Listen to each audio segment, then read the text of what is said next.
Hello everyone, it is a Tuesday evening and Superlights are back at Baku for round 4 of the 2023 Championship. I am Toby Davis. I'm joined once again by Ewan, Gale. Hello, mate. Good evening. How you doing? Yeah, I'm good. Not bad. Yeah, no, it's that's a great start, isn't it? All good. I'm really excited. I love the Baku City Circuit. It's one of my favourite circuits in the world, quite frankly. I love the test that it brings. You know, you want a bit of downforce in the middle part of the lap, get your car sticking to the road. But as soon as you put a little bit of downforce on, you are a sitting duck down the long straight that sort of starts not straight but becomes straight. Fabulous circuit. Usually good for a bit of chaos in GPVWC as well. So let's see what happens. Unlike last year, looks like we're going to get a dry race for the entirety. So that's a good start. And the guys have just finished practice, so qualifying's on the way. It was extremely wet last year. It was a wet, dry race. And this year we do not have any rain. That is absolutely correct. So we've got to keep an eye on tyres for this round. So the first round this season that we're seeing the C5 compound, which is the softest compound on offer in the Superlights Championship. So it's C5, C4, C3 here, which means that strategy will be a little different. If you choose to qualify on the C5, the softest tyre, you'll have a massive boost in qualifying, upwards of half a second probably. But those starting outside the top 10 will be able to choose whichever tyre they like, and there will definitely be some counter strategy. So we're going to keep an eye on that as we go through the race, and also to keep an eye on, as you've rightly alluded to, is downforce levels. So we saw in the FS1 Championship last week, you can run higher downforce and have a better car for Sector 1 and Sector 2, but you can run really low downforce and have a really, really good car for the Sector 3 in the long straight, as you say. It'll be interesting to see what people do. Yeah, because of course the other thing that different downforce levels do are look after the tyres differently. So if it does come down to strategy and tyre degradation, then those setup levels could be crucial. So here we go. We've got cars on track for qualifying. We have a reduced field at the moment, including only one TX3. Nothing Brito Gobby at the moment. Hopefully they're all joining in later on. But Giuseppe Ragusa is back after missing the last round, of course. The round 2 winner in Bahrain missed Australia. He's back for TX3. Yeah, if Gobby doesn't show up, he's currently P2 in the championship for Rizio Gobby. That does leave the championship a little bit one-sided at the moment. Owen McGorgy has been the form man this season, and he currently leads from Gobby by 71 points to 47. So yes, what it means is, and no disrespect to Owen McGorgy at all, but it does mean that we would little bit start supporting Liam Duval just for a little bit of interest. Yeah, that's the issue with it at the moment. As you rightly said, there's a 24-point gap between the two, and then Duval's only 7 points further back. So, McGorgy in prime position, and McGorgy about to start his first flying lap of qualifying. Is indeed. So he's coming into turn 1 now. We'll keep an eye on top speed for you secondarily, but Owen coming through T1 now. So the track limits here are slightly different to what you might see during the rest of the season. The walls are the limits to an extent. If there's an inside curb, then you kind of can't cut the inside curb necessarily, but there are some anti-cuts there to prevent that from happening. Track limits this season, and same as last season, are defined by in-game track limits. So whatever happens in-game, that's what happens. So there's no real reporting going on. I much prefer this system, by the way. It's kind of autonomous. It means you don't have to worry so much about following those track limits. So that's a good example. There's an anti-cut there, but you can't skip over the curb. There's been a nice tidy lap by Owen so far. It has. I'm really interested to see how the traction keeps on being applied through the rest of the lap, because he was pretty good through the start. There's a big slide though through the castle, a bit too much curb on the inside. Neatened it back up though. We'll at least get a banker in, but this won't be the best lap of the session by any stretch of the imagination. So McGorgy a little bit untidy as soon as he threw over to me. just a nice kiss of the curb on the inside, running out to the wall. Other than that one moment, all neat and tidy, again neat and tidy. Look how straight it is on exit as well, so beautifully done. Other than that one moment. Owen's car has a lot of front end though, it's all on the nose. From what I can see on these onboard shots, he's gonna, I don't know whether it's aero and he can take some front wing off, but it looks very oversteery. Looks like he may struggle with traction during the race, but I mean, of course, I don't know what I'm doing. I'm just commentating on this particular round. It looked very oversteery. He set to 141.509. He did a 41.2 in practice, I believe, so a few tenths off his best. And Dylan Platt, who had a very good showing at the last round at Australia, currently P2. Yeah, and McGorgy's issue in the castle section proving me right there that he wouldn't be the best time because he's currently fastest by miles at the moment. Craig Patterson in the Fusion, which means that we haven't got Liam Duval, which means that's really leaving Owen McGorgy happy as Larry at the top of the championship, if that's the case, as Ben Willis comes into the pits for drag with no front wing. Yeah, you make a good point. Where is Liam Duval? He's not on the server. He can't be because there's two Fusions. Yeah, Remco Dezeo and Craig Patterson are in the... Oh, well, whatever. There we go.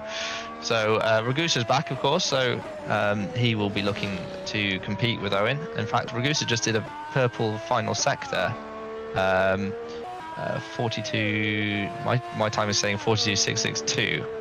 But he hasn't actually... Doesn't seem to have been a pit. Maybe he cut that lap, so it was just the final sector that counted. Here's Stavros Mosaidis coming across the line now. Yet to set a lap time, but this will be his first lap, and it's a 43.5. It's a bit of work there to do for him. Here's Ongoli. Yeah, so DRS wide open, as all of them will be down the straight, and Zongoli for HG. Puts his first lap in only 15th, so slowest of those that have gone so far. 5 seconds off the pace as well. Big gap so far, maybe just building the confidence up around the twisting streets of Baku. Kevin Voice for Team Ballas in for this round. He's going to come across the line again, might just be a builder. Goes P14. And that's the thing, it's one of those tracks that you really do want to build the confidence rather than going full pelt straight away. Otherwise, you will end up facing backwards in the barriers. It's very easy to do at a street track, is it not? As Kardash has proved, he is missing his front wing, so he will go boxing and have another go. Because the thing is if you've got that banker in, even if you are 3, 4, 5 seconds off the pace, if you've got that banker in, you can risk just eking a bit more out on the next lap. Whereas if you keep taking the wing off, you're going to be at the back whatever happens. So you might even pick up 3 or 4 places from that banker lap. There's Horishavin coming into the pits then, so he's decided, nah, I don't want to finish that lap. I don't know if... So we're joined by Szymon Frelik in the commentary box as well. He's working on the cameras. I don't know if your replays are okay today or not, but Horishavin looked... He's got to be careful. There is regulations about cutting the pit lane entry, so you've got to have 2 wheels on the white lines as you come in. It looked to me like he was a little bit inside that. Obviously, it doesn't matter in qualifying, but during the race, that's something to factor in and bear in mind. Here's Ben Willis for Drag Racing. Lovely Welsh colours. I know, it's a thing of beauty, isn't it? He's currently... what's he doing? He's about to come through... Oh, he's a bit sideways, actually. yeah, so he's already come in for a new front wing, I think. Yeah. So he's back out trying. Yeah, and he's 1.5 seconds down on that previous lap he's done. So, yeah, some work for Ben Willis to do. This doesn't look like a very tidy lap at all. No, I'm surprised at how different every car looks through all the different corners so far that we've seen on screen. That like just the balance looks all different for different drivers. So, like Willis miles away from the curb that McGorgy clipped on his lap, and just it looks difficult, doesn't it? It's Giuseppe Ragusa then needs a good lap to put him up the table, and he finds only the 6th fastest time, 6 tenths off McGorgy's best time so far. And look at Willis all out of shape through the final 2 kinks. I'd be surprised. I mean, he's going to complete this lap, I think. Well, he might not, but it doesn't look very competitive, I'll be honest. He was a bit sideways a few times then. 44.3 I know Ben Willis from other championships and so on, and he's a good driver, so he's got some pace to find. This is much tidier through the castle section this time around for Owen McGorgy. That looked much more tidy. He's only 700ths down on his pole position, or currently pole position time. This will be a big improvement in the middle sector. I suspect upwards of half a second, considering how sideways he was previously through the castle. Looks nice and tidy there. The split's coming up now. We're about to find out. He's only gained, well, he's gained 3/10 roughly in the middle sector. So yeah, a decent chunk of time found for Owen. Coming through the final sector now. The rubber also will be increasing on the track as more people do laps. It's independent qualifying, so you won't see another car on the track, but the rubber does get shared between all of the drivers, so they all get the benefit from everyone running laps. Takes the shortest line to the line, and he improves. Does a 41.392. Shows how simple that final sector is. He was only 3,000ths different in his final sector. Van der Voort, he moves up the grid to 9th position. That's a decent lap from him. And here's Michael Francesconi for TG Racing. His brother is currently yet to set a lap time, but Francesconi M coming across the line now. 42.4 for him, so he moves to 9th position. Yeah, in the mix in the midfield, isn't it? It'd be interesting to see an onboard with Platt or Herlock or Leho at some point, because 3/10 is a lot. I know it's a long track, and I know that the middle section is fairly twisty, but the whole field is close, and then McGorgy's blown them out the water. So yeah, really interesting to see if we could get an onboard with one of the other guys, just to see what the difference is when we're looking on board. You said that it looked on the nose the first time round for McGorgy, but he went a 10th faster there. It looked a lot more settled. So yeah, warning signs for the rest of the field, I would say. I wonder if he tweaked the front wing, because it did look a lot more stable. You're absolutely right. And of course, we're in park firming conditions. You can only change a couple of things in your setup mid-session. But it definitely looked a little less oversteery on that second run for McGorgy. Whether or not that was just to do with overheated rears potentially, or whether he did make that little tweak, but certainly a much more not competitive. His first lap was competitive, but certainly a much more sorted lap. Francesconi C, 17th position for Christian. He's a little bit off his brother actually there, 1.6 seconds. But as you say, it's a long lap, and yeah, you see that. So that line there, he's in fact smashed into the pit wall. On his way in there, Tom. A bit too aggressive on the way in there, but you do have to be careful of those white lines on pit entry. Yeah, I wonder how much of that is being pushed by the fact it is a long lap, so you've got less chance to get a lap in than you would say in Australia, Bahrain, last two tracks, because obviously you're not allowed to escape when you're on track. You've got to return to the pits to get your new tyres and get a new lap out. Here's Singh then in the second row to Formula car. Going into the middle sector now. Let's see what sort of first sector he can put together compared to his teammate. Teammate was a 44.9, I believe.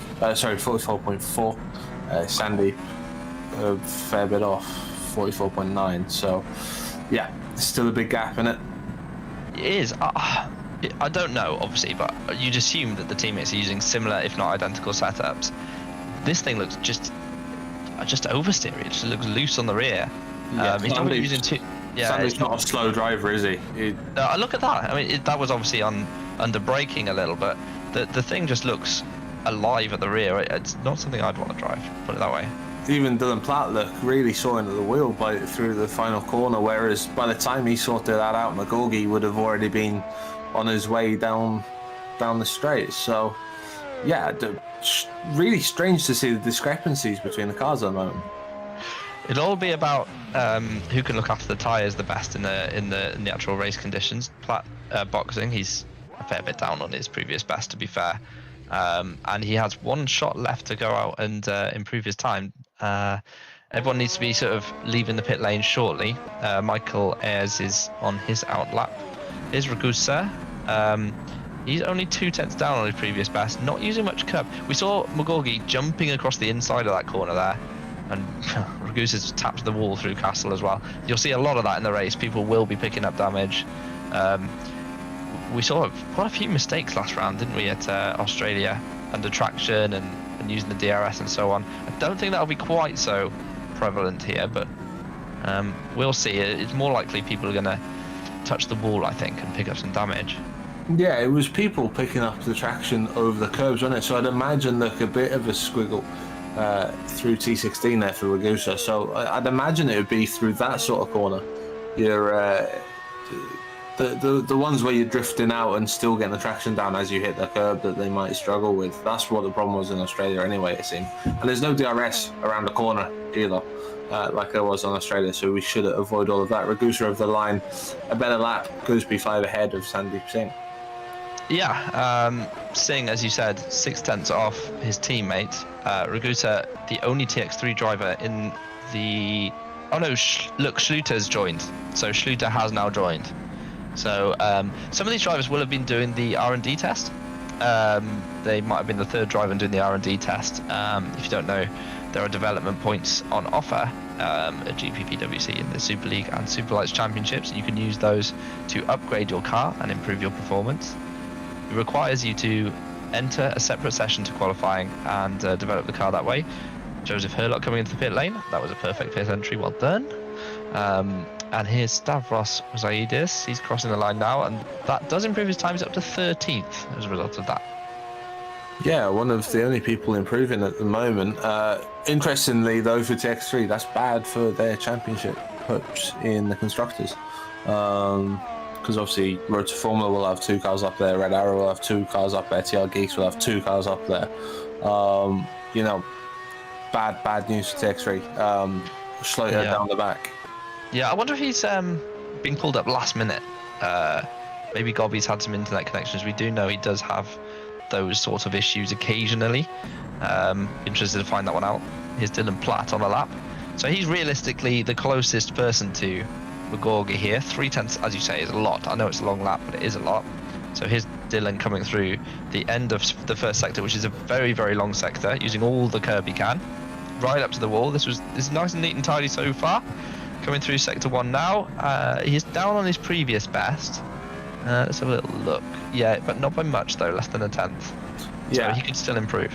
And Hurlock, Leho, Ragusa, Michael Francesconi all in the pits. Ragozza for Gallery 82 also in the pits. So they're all in the top 10, but not going to improve anymore. Platt still a fair bit down on McGorgy's best time. A long way down actually, and really pushing, as you can see, over the curb. So it looks like the front row is done and dusted. But look, he's improved in sector 2. So in fact he set a purple sector in sector 2. So Platt here still, it depends on his downforce level, he's still in with a chance. In fact his downforce is pretty similar to McGorgy, so this will either improve him or solidify P2. I don't think anyone's going to improve above him, looking at who's out on track still. Here comes Platt to the line. Does he improve? Yes, he does, but not enough to usurp Owen McGorgy, who once again is going to take pole position today. Damien Kardash just completed a Lappies P12, and that I believe is qualifying over. So I think a predictable outcome, one might say, considering who's actually here for this round. Yeah, not by that gap though. May have expected Ragusa a little bit higher, knowing what TX3 like, but there you go. Look, Owen McGorgy, Dylan Platt at the front row, and then Red Arrow really coming to the fore. Joseph Hurlock and Alex Lehu, 3 and 4. Ragusa P5 in the TX3, the lead TX3.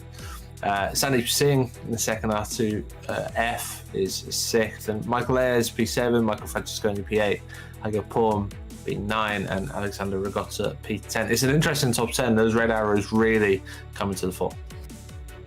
Yeah, yes, they are. Both solidly inside the top 10. Here's Tom van der Voort in 11th, Kardash in 12th, Rankom Dezeo in P13 for Fusion, Stavros Mosaidis, Kevin Voice, Christian Francesconi, Dominique Horshavin, Lorenzo Capellini in 18th, Galka in P19, and Craig Patterson rounding out the top 20. And only 4 more drivers, Ewan. Ben Willis, Flavio Zongoli, Kasper Michalak, and Mark Schluter. Yeah, Ewan, we're missing a few drivers today, aren't we? We are definitely missing a couple. Missing a couple. Two look as if there's been late call-ups, as you said, Schloter very late to the party, Michalak also. So, you know, they didn't have the chance to set a lap time. They'll start from the back. And you would think that that is all down to a late issue for a regular driver, potentially. So, not great, but they'll do what they can from the back. Schloter especially, I thought he was very impressive actually in Australia. I know he had the incident late on, but he did recover. But I thought he was really impressive filling in for Ragusa that time. And let's see what he can do from the back of the field. This is going to be one of those races where if you keep your nose clean, you'll score points. I know I said that last time, but it's a narrow street circuit, so it will be that. We're not in the open circuit of Germany, Spain, Britain yet. Azerbaijan, Saudi Arabia will be the same as well. Keep your nose clean, you'll get points. We're missing TTF. That's what we're missing. The entirety of TTF, both drivers not here. So Silva, Yofair, previously driven for them. We've also had kind of their second seat has been a revolving door this season as well. So they've had 3 different drivers. So they've had Alex Hallows, Markovic. Who's the third? That's an interesting question. But either way, we're missing Tyron Frith for Tyron Frith's team, TTF, from this round. So that's the 2 drivers not on the grid. The other thing to factor in tonight as well is, as you rightly said, there is R&D, which means there is development for the teams. And I'm just thinking pecking order wise, there was a change in the schedule, as you said last time out. How many teams would have had to adjust their plans for the change in the schedule? Because obviously Baku and Saudi Arabia are very different circuits, even though they're both pretty fast street circuits. There is nothing like the twistiness of the middle sector in Baku in Saudi Arabia. So that's another one to look out for when you have a look at the pecking order and you think, ooh, it might not look quite how I thought it would after Australia. Well, that might be why. Absolutely. There has been some development changes in Superlights for this round. So as you know, or as you may know if you watch GPVWC regularly, Super League and Superlights, they can upgrade their cars. I mentioned it briefly in qualifying. And Road to Formula have come here with the best car. So they have upgraded a rear wing diffuser and body drag. You can see this on the website in the Superlights tab and click development. There are other teams that are not on the same upgrade path, if you like. They're doing things slightly differently. Red Arrow do have the second best car, followed by Fusion, TX3. They're not in the top few teams. They are quite close to the bottom actually as it goes. So it depends. So you can choose to bring in upgrades at different rounds, but it's all signs are pointing towards another McGorgy win, which would be his 3rd out of 4 this season. Yes, it would take a lot to stop me, feel, but as you rightly said, you know, it's going to come down to strategy this and tyre degradation. So it'll be interesting to see who can get those tyres to last at the performance they need it to be able to be competitive. But 3/10 in qualifying, or 0.26 tenths in qualifying, feels like a big gap. It does to overcome.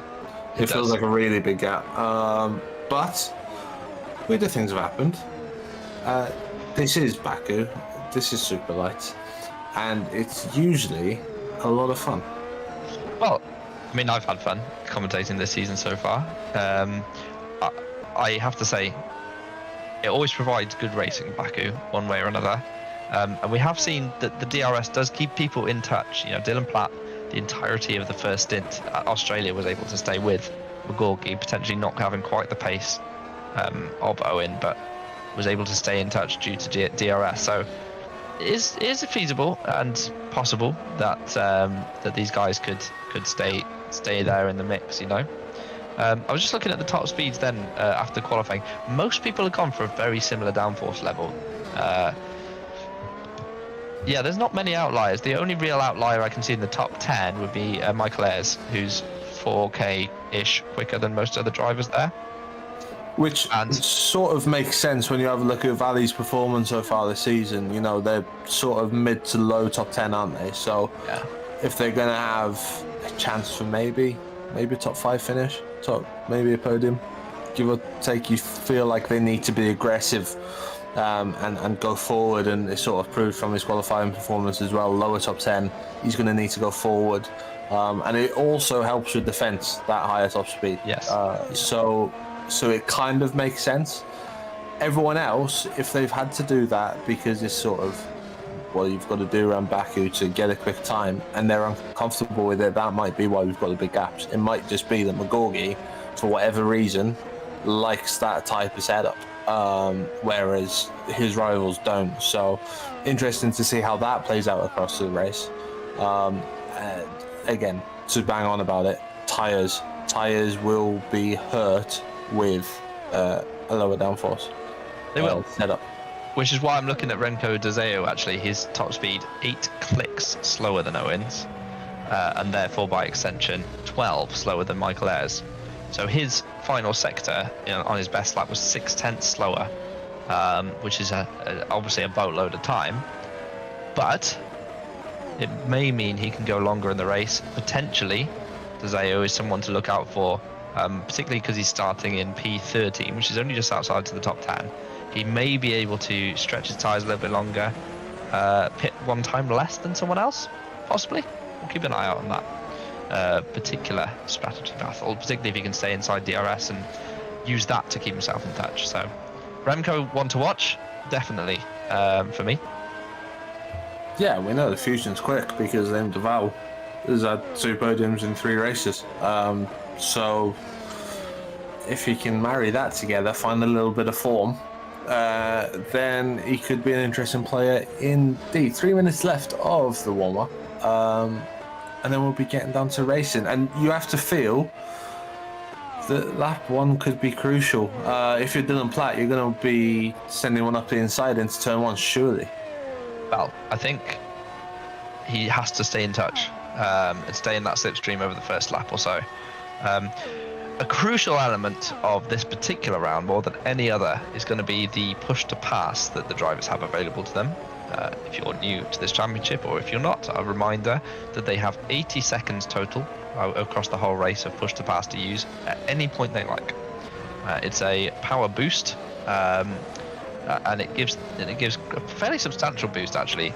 But obviously, it can be exhausted quite quickly. It can be used it can be used sparingly.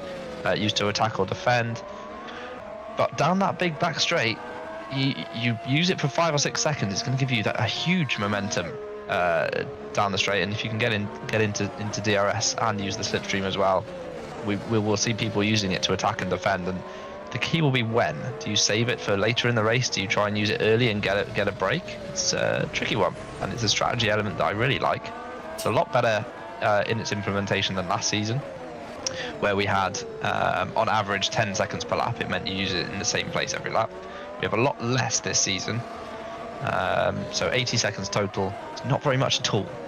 It's not. I wish we could see it, but you can sort of get a feel for when someone is using it or not, because either they're getting easily overtaken, or they are holding off someone who's got the RS behind them. TTF is in the server.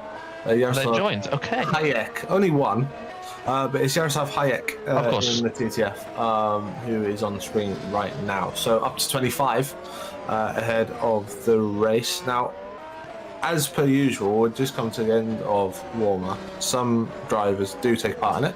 They like a little bit of a shakedown after going on the low fuel, high speed runs. They just want to get used to the higher fuel before the race start. Other people, I don't know, go and make a cup of tea, get some chalky digestives, and have a chill out for 10 minutes. Not here though, Toby. We we work all the way through, don't we? 'Cause Oh, absolutely, yeah. No, I have a chocolate biscuit right now, but I don't have any in the house. Fabulous, wasn't it? So we've got, what, 16 of them out there not eating chocolate digestives, and 9 of them eating chocolate digestives. Or rich tea, I don't know. Whatever your choice is. Rich tea biscuit? Not for me. No, I like my chocolate biscuit. Hobnobs, they're my favourite. Chocolate hobnob. Ooh. Yeah, can't argue. Cannot argue. Or Jaffa cake. Do you know what? I'm not a fan of Jaffa cakes. It's controversial. Get out. It's too orangey. That's close. That was orangey as well. Yeah. That braking zone is tricky. It's kind of downhill. You're kind of trying to turn right to open the corner out as well. Easy to lock a brake. Yeah, not ideal. So no, it's one to keep an eye out for in a race, especially if you've got a few cars between, because if someone goes off there at T15 in front of you, you ain't avoiding them. So that could be an issue in the race. And as you say, downhill, off camber slightly, curb on the inside, chucking you out the wall as well. Horrific, really. Right, I'm interested to see your opinion on. Let's. I mean, I think we both agree on who's going to potentially win today, based on form, qualifying performance, and the people that are actually here. Yes. Owen McGorky looks like the absolute odds-on favourite, but who do you think will fill out the rest of the podium? Now, that's a different question, because we've got Alex Lahoo is very quick in P4. We're going to go through the grid shortly, but Joseph Herlock P3, Dylan Platt P2, Ragusa, race winner P2, P5 on the grid. What are your thoughts? I'm thinking Herlock, Ragusa, podium. Okay. I think Ragusa, we know, is solid, and would be further up in the championship. I know he's 4th, but he'd probably be 3rd at least if he wasn't for missing the last round. Can he get into 3rd at least? He's going to need to, really, if the championship is on the horizon. Dylan Platt, we know, is fast. Not consistently in past years, but 6th and 3rd so far in the last 2 races. Okay, a DNF in the first race, but we're starting to see that consistency come together for him. And he's gone P2. He looks on form. So the only thing is that he's got Joseph Erlock behind him, who has been doing a pretty solid job in the Super League as well, as a replacement up in the top echelon. So any one of those 3, I mean, it could be anyone, it's Baku. But just because I don't want to cop out and call the top 2 as they are on the grid, sorry, Dylan, I'm going to go Joseph Herlock and Ragusa on the podium. But this race changes if Platt gets up the inside of McGorgy at turn 1 or turn 3. That changes the complexion of the race. If McGorgy can run away with it, then we're looking at P2 downwards. If Platt can mix it and act as a spoiler, then we're going to be in for a tasty one. Yes, Concur with all of those thoughts. I think Platt's only opportunity is to try and get ahead early in the race. We'll see what he does. Yeah, Joseph Herlock, I like the look of him in P3. Lahoo is either on it or not. He's very quick, Alex Lahoo. Always has been in any series he enters, but can be a little temperamental. Probably the nicest way of putting it. Harshest way of putting it is to say he makes a few mistakes, but he's not in that mid pack. He's out of the danger zone. Yes, actually, you make a good point. He's more likely to be the cause of the danger, I would say, than actually in the danger. And he's not picking on people before the race starts. He'll probably end up P2. Yes. Yeah, you're putting yourself at risk here, Todd. Look, I'd rather see him P2 than in the wall, so we'll see what happens. Right, run us through the grid, Ewan, because we need to just have a little refresh and see who starts where. Yeah, so Owen McGorgy, stunning pole lap. It was in the road to Formula Racing. 3/10 up, give or take on Dylan Platt in P2. Then the two red arrows. Joseph Herlock ahead of Alex Lehu. Giuseppe Ragusa returns TX3 P5. Sandeep Singh in the second, R2F in P6. Michael Ayres for Valley P7 alongside Michael Francesconi. Hygo Purm in the second, TR Geeks is P9 and Alexander Ragozza in P10 for Gallery 82. Tom van der Voort for Drag, great effort into P11 alongside the second Gallery 82 of Damien Kardash. Ranko Dzeu in P13 for Fusion, Stavros Moussaidis for Valley, P14. Kevin Voice makes his bow, P15 alongside Christian Francesconi, P16. Dominic Koroshavin for Team Ballast, P17. Lorenzo Capolini, P18 for HG Esports. Mikhail Gelka, P19 alongside Craig Patterson for Liam Duval. Ben Willis, P21, had his issues in qualifying ahead of Flavio Zongoli. And then the three that joined during the warm-up, we've got Kasper Michalak, who looks like he may start from the pits. Mark Schloter, second TX3 in for Fabrizio Gorbi, P2 in the championship. And Yaroslav Hayek for TTF. Thank you. Hayek looks like he also might be in the pit lane currently, according to live timing. So those two looking to avoid trouble, potentially make some changes. I'm not sure. It would be the avoid trouble thing, I would, especially from the back of the grid. You may as well let everyone get on with it. And yeah, I think it's a smart move. I'm sort of surprised that Schloter hasn't done the same, to be completely honest with you. I was going to say there's Ragusa there is not on the hard tyre, he was on the soft, he's qualified in the top 10, so that's just refreshed, just RF2 being RF2 there. But yes, so you can see the top 10, and Van der Voort actually has gone on the soft C5 tyres, an interesting choice. I don't think they're very good from my experience, but we'll see. They should be able to do 10 laps-ish, I would say. So look out for people boxing around lap 10. And that's the pit window. But for now, we're going to watch the race start, and as the drivers line themselves up on the grid, Owen McGorgy in pole position. He's looking to make a good getaway, solidify his run down to turn 1. So Schluter joins the grid, and the lights are about to come on, and we will have 5 lights, and then we will be underway for round 4 of the 2023 Superlights Championship. Here come the lights. Platt on the right, McGorgy on the left, and we are racing. And McGorgy gets a good start. Platt is actually going to settle in behind him early on. McGorgy got a great launch. Round the outside, Ragusa's made up a position straight away, and he's fighting away with Joseph Herlock in P3 and trying to defend from Lehu at the same time. But McGorgy, look at the jump he's got already as the Gallery 82's side by side. There's already some wing damage further back.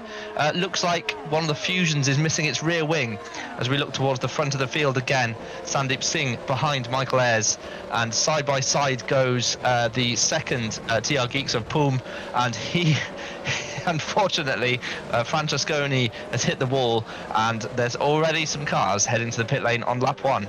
Yeah, so that's Michael Francesconi without a front wing. We've got Craig Patterson without a rear wing. We've also got Christian Francesconi down the back. So the Francesconi duo not having a good first lap at all.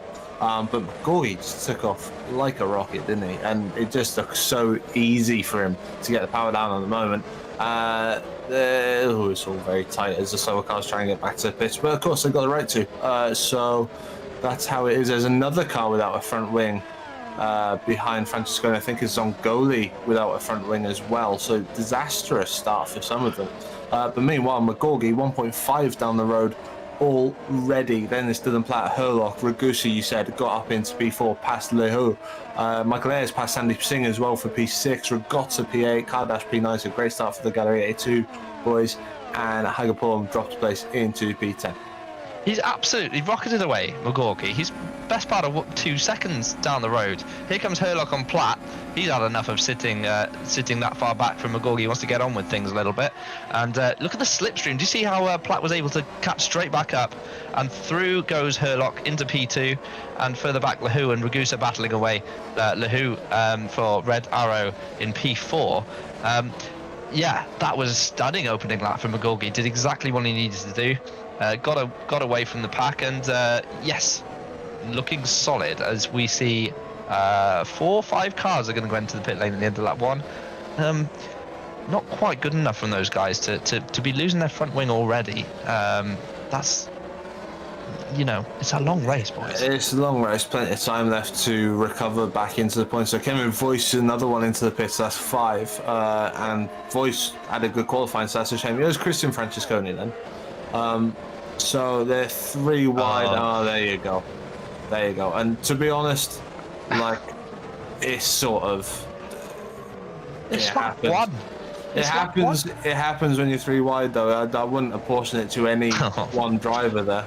But yeah, a bit messy through the field, because it was from the bottom of the top 10 all the way down, wasn't it? So a bit messy. Yeah. Shame. Up top though, McGorgy still going faster.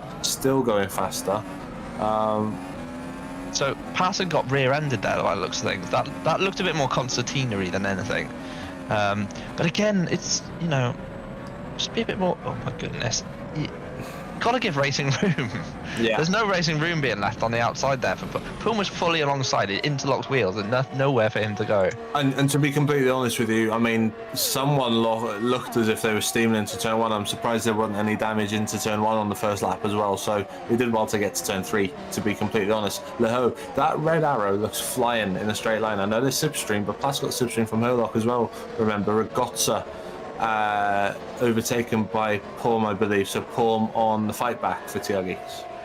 So we go on to lap 3, and we're now going to get DRS for the first time this race. Most of the drivers will be on lower wing settings than they've been on previously this season, reflected in the top speed and the speed trap numbers that we're getting this round.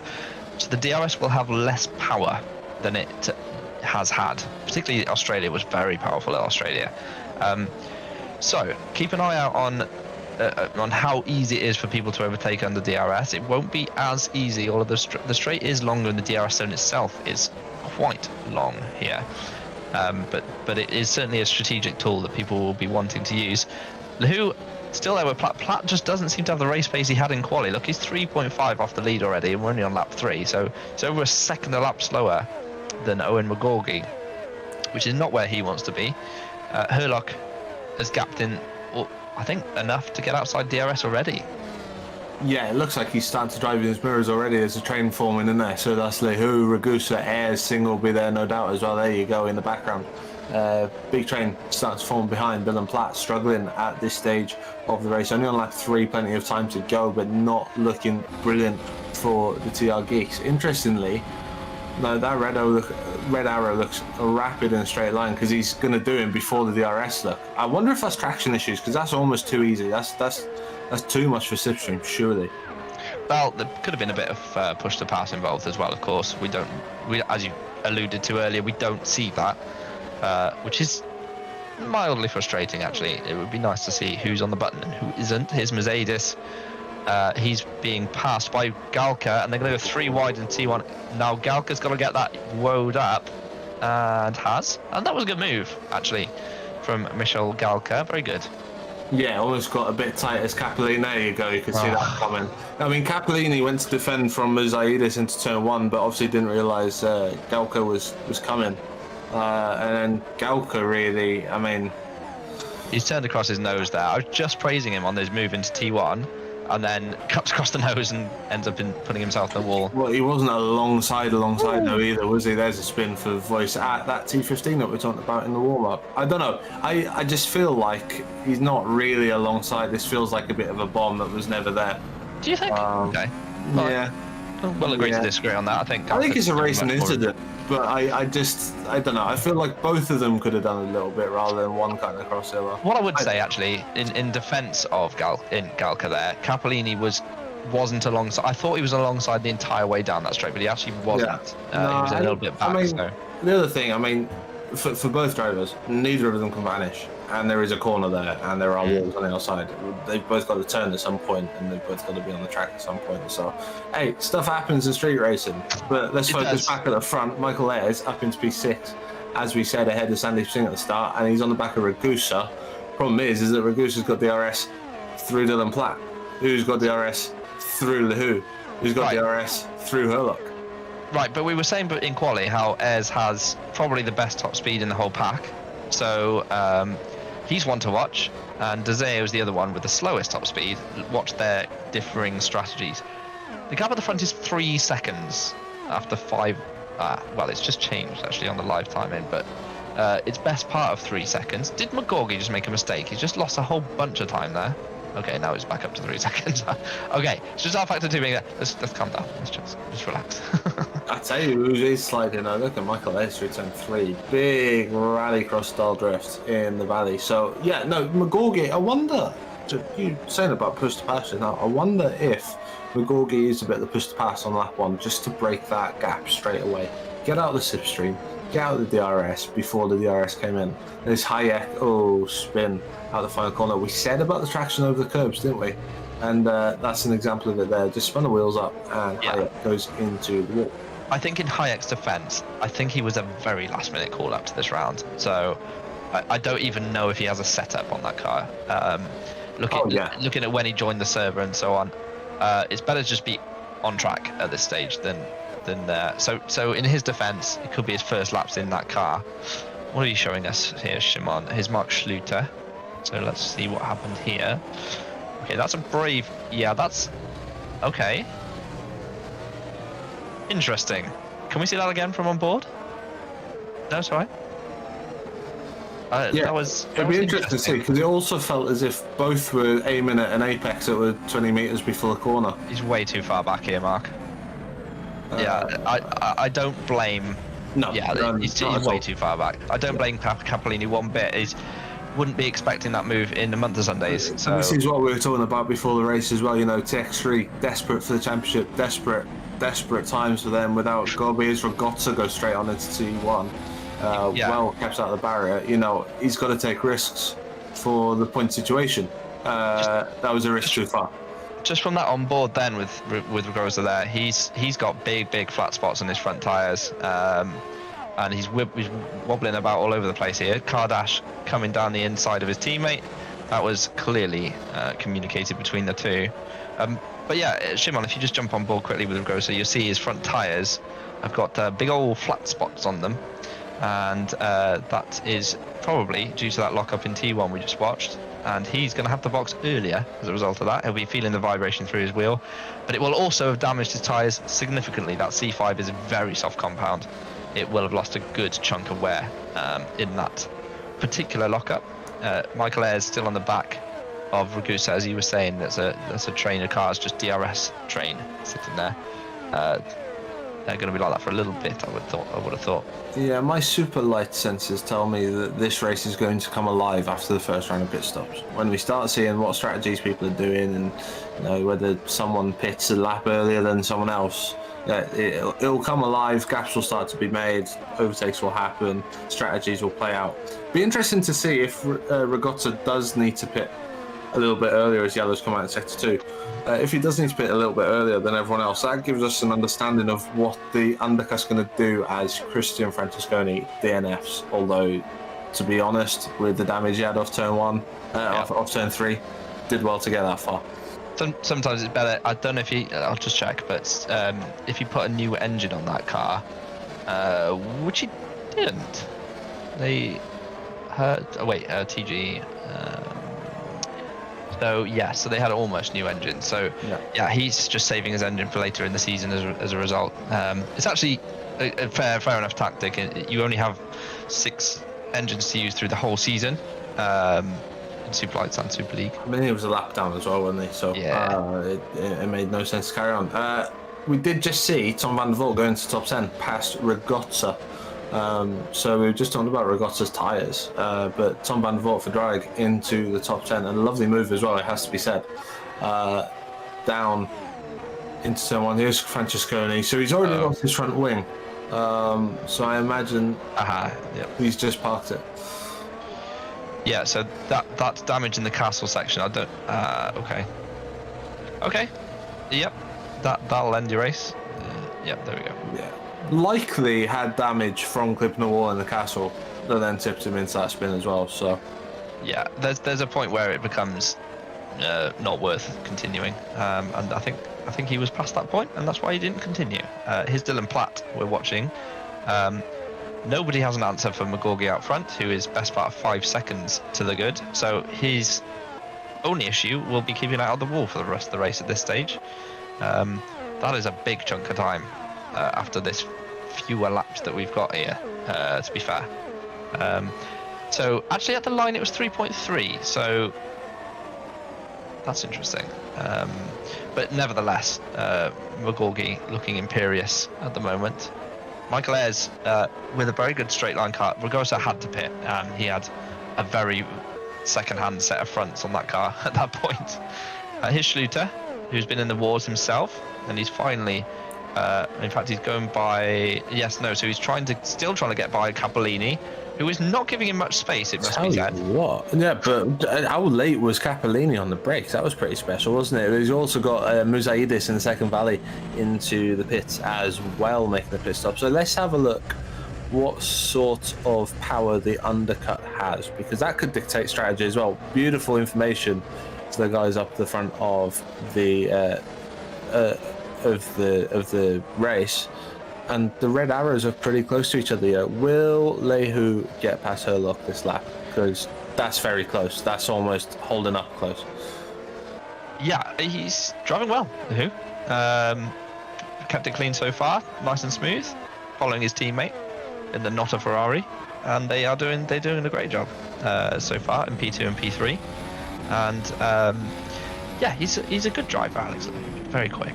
And I would like to see him just eliminate those little mistakes that he makes. He always seems to get into trouble, and if he could just stay out of trouble, I reckon he'd be a very competitive driver, which he is already, but a very competitive driver over a whole season.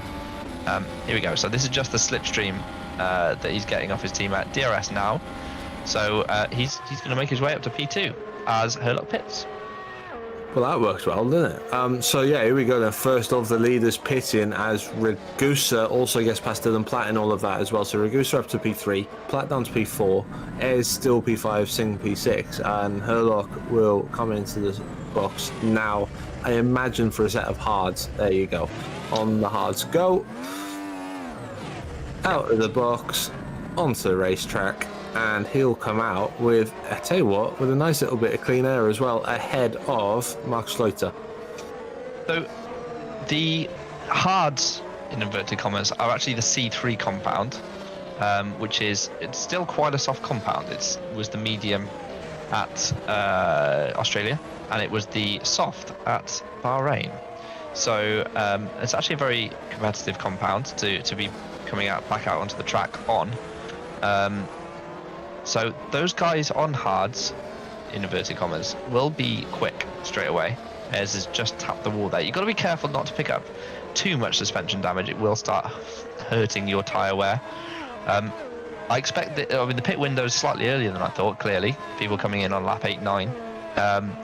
I suspect lap 10, I suspected lap 10 would be the ideal number to box on, and then you just sort of do 2 21 lap stints on C3s. That's probably the optimum strategy in this championship. So we'll see whether McGorgy pits. He probably doesn't feel the need to. He's got such a big advantage. He may stay out another lap, try and extend, and have that little boost later in the race. And indeed, he stays out. End of lap 10 for him. Now these guys, they'll want to look at maybe getting an undercut. And indeed, we see Lehu in. So now let's see him compared to his teammate Herlock, who's 24 seconds back of the leader. See whether the undercuts worked or not for Herlock. And in fact, so he's done a 31.9 Herlock, and Lehu boxing now a 31.6. The crossover isn't quite yet, but there's also DRS to be factored in, and the fact that Herlock is kind of in and amongst some of the drivers back there. Yeah, and look, actually, it's sort of pretty equal, isn't it? Yep. So that's interesting, and there was no traffic for Herlock there. He hadn't caught Horace Harvin at that point. What these guys will do is get a nice burst of DRS down the straight to keep them going. Here's Platt with the replay. Bit of lag into the pits, then back out again. We saw that at Australia, didn't we? He made me have a heart attack. Yes, we did. I was like, oh no, he's out, and then he wasn't. No, good news that he's still in it, but good lord, he does give you a fright, doesn't he? Yeah, I mean that one was clearly lag, but the one at Australia, I thought he was dead in the barriers, but wasn't. So I expect Magorgi to box this time round, but he may try and extend another lap. We'll see. But obviously, Lehu and Herlock are not exactly setting the world alight in terms of sector times. They're only 4 tenths faster than Magorgi up front, and that is not enough to overcome him. So Magorgi stays out for another lap. The longer you stay out, the better your race will be later on. So, and Magorgi obviously has that gap to be able to do that with. Ragusa. Yeah, Ragusa's in, so he's going to get a small undercut on the guys who've stayed out, which is Platt and Ayres. I don't know. Lehu's only just got past Arshavin, but the pace of those guys does nothing to me. Is that mediums on the TX3? It is, isn't it? That's okay. Well, I don't know, but I don't feel like mediums. That's the right strat. It is mediums. Yeah, it is definitely mediums. You are correct. And they have been undercut now. Okay, so now the undercut, you might need a lap or two to get the tyres warmed up, but because the 1 lap undercut didn't work, did it? But the 2 laps have. So, well, the difference there is, Ewan, is that the softs now are probably on that degradation hill, if you like. They're on that cliff edge. So whereas they weren't a lap ago, they probably are now. So if you look at the lap time, so Magorgi's a substantial amount slower on that last lap than he has been. Yeah. He's just in a 47.0. His best is a 45.6. So, so now is the time to box if you're on soft. Yeah, because originally Lehu came out with probably a little bit of a bigger gap than he had over Herlock before pitting. So I was expecting Ragusa to maybe be a bit more equal with Herlock, given where they were before the pit stop. So yeah, crossover point is now, which means now would be the time to pit if you are Michael Ayres, Dylan Platt, Sandeep Singh. With the gap he had, if I'm Magorgi, I'd probably do 1 more lap. Just eke as much as he can out of it. No, I don't know. It's close. He needs to box this lap, I think, probably.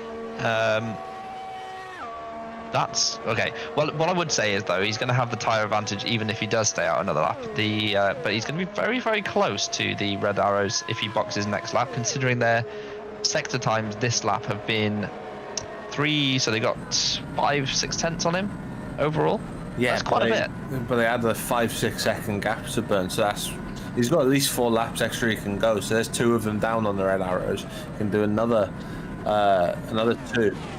So have they double stacked it? Have they got the time? They may do, yeah, because Platt and Palmer in the pit. I tell you what, that's a thing of beauty.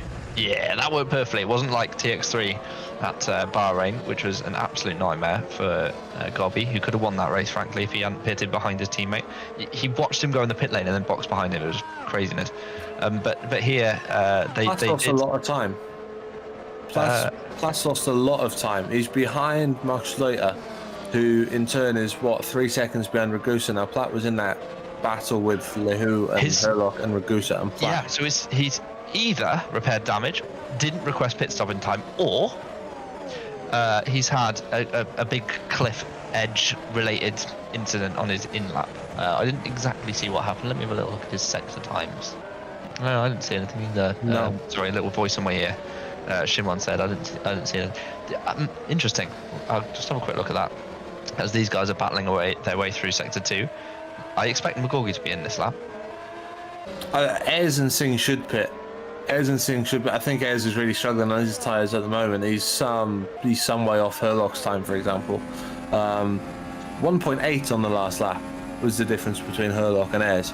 Massive gap in comparison. So I'd imagine they're both coming in. Singh as well, you would imagine, as Magorgi pits. So Singh does carry on because Magorgi's pitted. Well, but they were far enough apart to double stack, just like we watched with. They're not Mavericks like the TRs. I mean, sometimes it's better to take it easy. 4.3 second stop. Okay, this is going to be close, No, it's not going to be that close, actually. He's already round the corner. Is Magorgi. Yeah, that's worked out fine. The red arrows are almost like a cycling peloton, aren't they? They're just sort of slipstreaming each other back and forth, constantly swapping positions. That's Herlock back into P3, obviously net P2 when Sandeep Singh pits. But look at the time that Michael Ayres has lost. So he's ahead of Paul, yes, but what, 2 seconds down on Platt now. He had made his way past before the pit stop. So going longer hurt, but it will work its way back later in the race. Yes, absolutely. Because the tyres are so soft and the lap is so long, if you can stretch that first stint just that one extra lap, then you make a big gain. Look at where Harjavin is in P6, having not stopped. Shows you how good starting outside the top 10 can be and running a little bit longer. He's really not that far off at all. No, and you'd imagine he could get to lap 17 minimum on those mediums, maybe. Actually, I would guess 15. It usually works out that in terms of these compounds, you usually sort of times it by 1.5 for the medium as to what you get out of soft, and I expected 10, so 15. Yeah, you might get 17 well, actually. Sandeep's on lap 13, pitting at the end of lap 13, so say, add a little bit more. I'd be disappointed if Horace Arvin maybe didn't try and stretch it. Could he do a one stop? Where are we? I'd be very surprised. Yeah, I'd be very surprised. He's got to do, what has he got to do? He's got to do 25. If he pits on lap 7, he's got to do 25 laps on the possibly. With the fuel going down. Why is Herlock stopping? Oh, Horace Arvin just pitted. Oh, Herlock's out. Oh no, what's happened here? What has happened here to Herlock? That's gutting. That's got tech issues all over it. Wow, I'm pretty sure it's happened before with Joseph in GPV over the years. So if it is, that's absolutely gutting from where they were. One red arrow out then. Let's have a look. No, he's... Oh, hello. A bit of... Okay, yeah, that's a disconnect. Absolute... So he's back. Okay. So he's clearly got internet issues because he had a sort of semi-disconnected drove in like the, and then he's gone. Oh, and then he's back. There's something going on here with Herlock's internet, so unfortunately I think it eventually does completely go altogether. By the way, look at those two in the background, Ragusa and Lou. Yeah, there we go. So that's a disconnect, unfortunately, for Joseph Herlock, as we see Sandeep Singh at the pit lane coming out on the replay.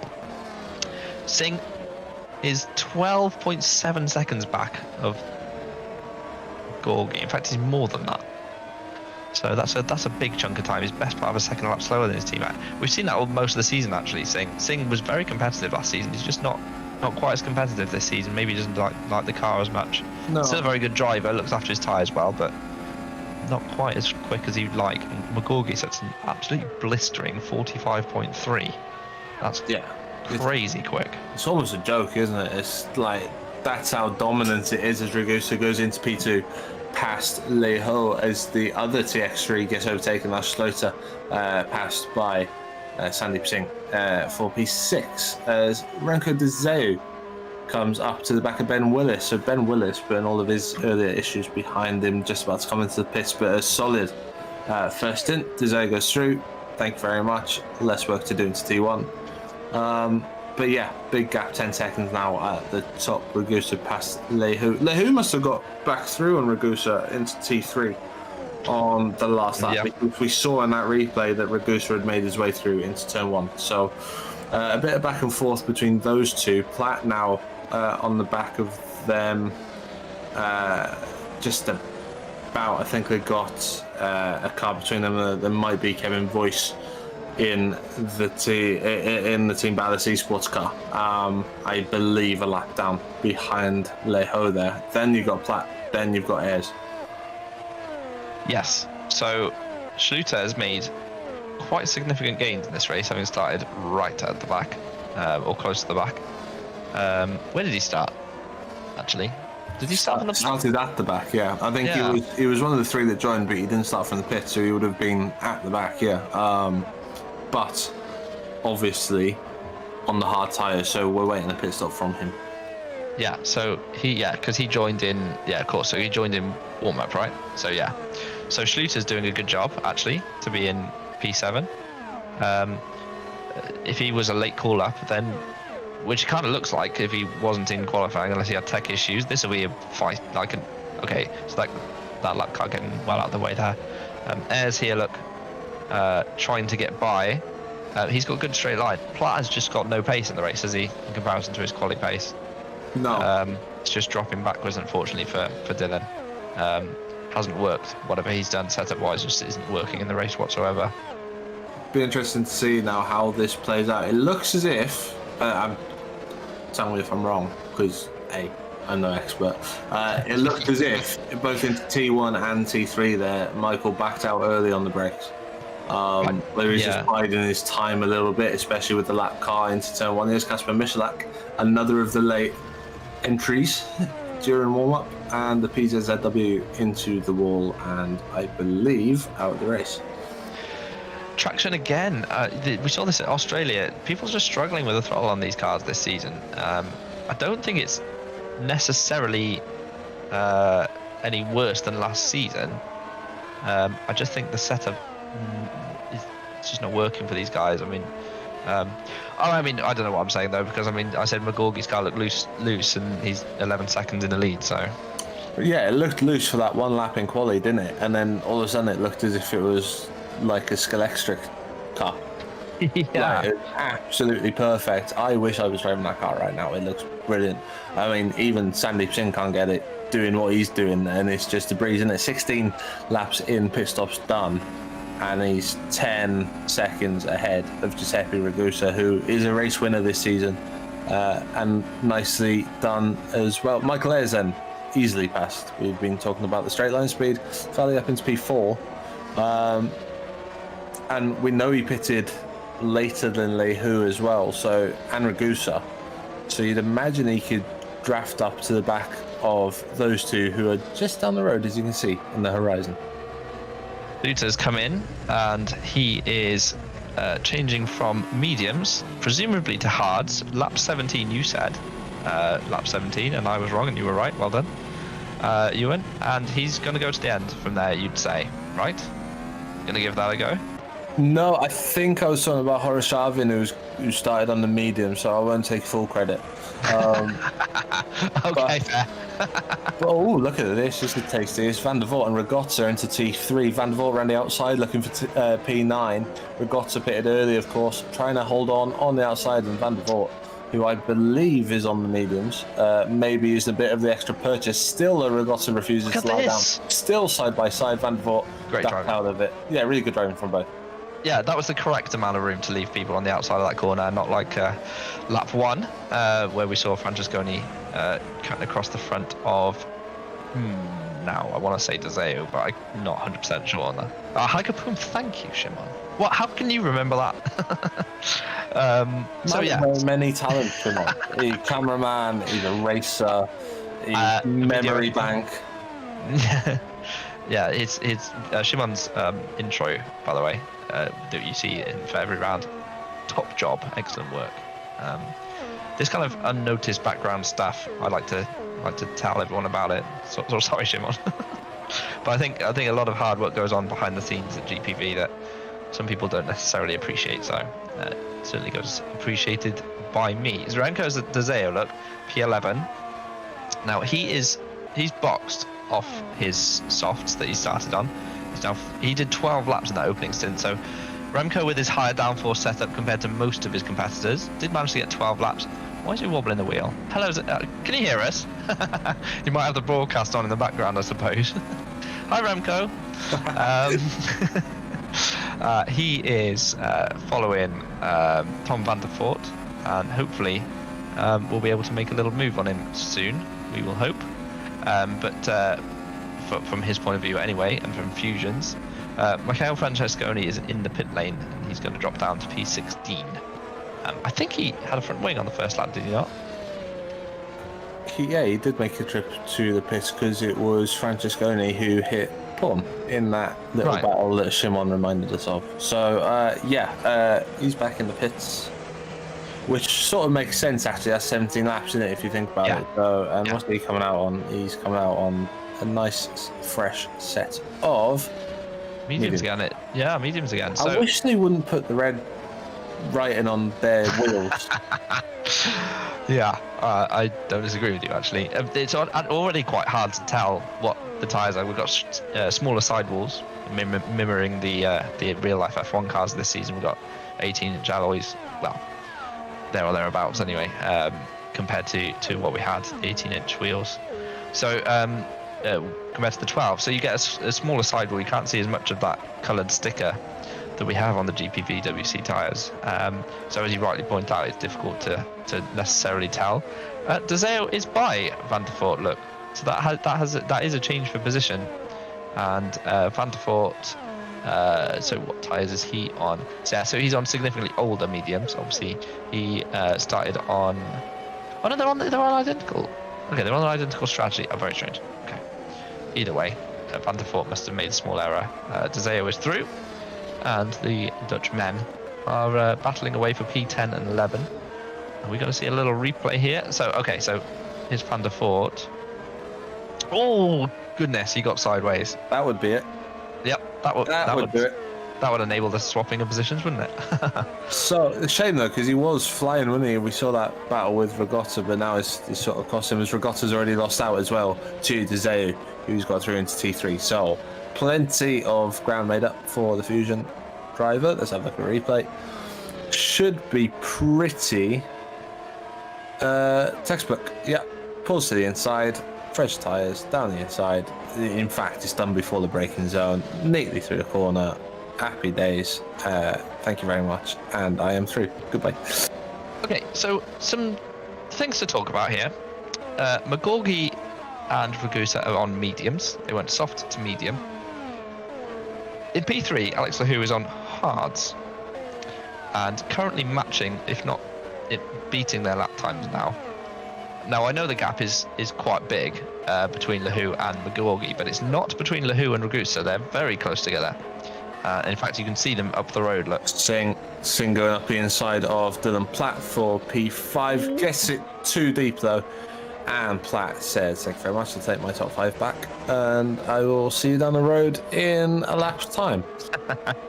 But my point is here, Lahou is now at the crossover point for his hards, and he will be able to sneak up towards Ragusa, and potentially will look to take that P2 back again. So this will be interesting. They've done 10 laps on that tyre now. Magorgi and Ragusa, they've got to stop again, obviously. Probably as does Lahou, to be honest. But what are we going to see them go on to again? As here is the Singh versus Platt move again. Singh just, I mean, it's not easy when you're braking on the inside. There's no rubber there, so very, very tricky to get it stopped anyway. But he was quite a bit too late. Yeah, and what no one ever talks about as well is that when you've got the DRS wide open, you're going faster than you would usually go into turn 1, so your reference point is different. So, you know, when you're battling another car, you might forget that you need to brake a bit earlier. That's what happens. Tom Van Voort down the inside. Can he do what Sandeep Singh couldn't? Yes, he can. Beautifully done. Trying to hang on around the outside is Regatta, but he couldn't do it, or has he? It's not updating, is it? I'm pretty sure he's got through on Regatta for P10. Yeah, we're still on replay here, but Capolini. Oh no, that's not good. Lorenzo Capolini in the walls and in the wall. And it's a long way to go back to pit. It is from there. So yeah, that's a nightmare. And it was a move, but was it for P9 or P? No, it was for P10. Oh, hello. That's a big old squeeze. And yeah. There's yikes. When you're that tight into the corner, look how much time they've got. Yeah. So Schluter was coming through, and in fact, look, has got.